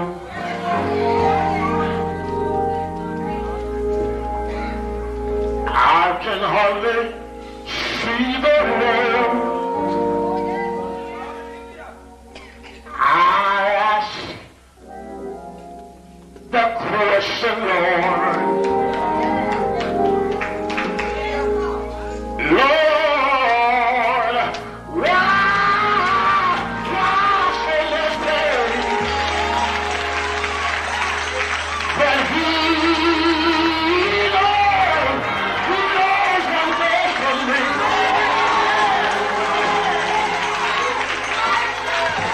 Although my weary eyes, they can't see.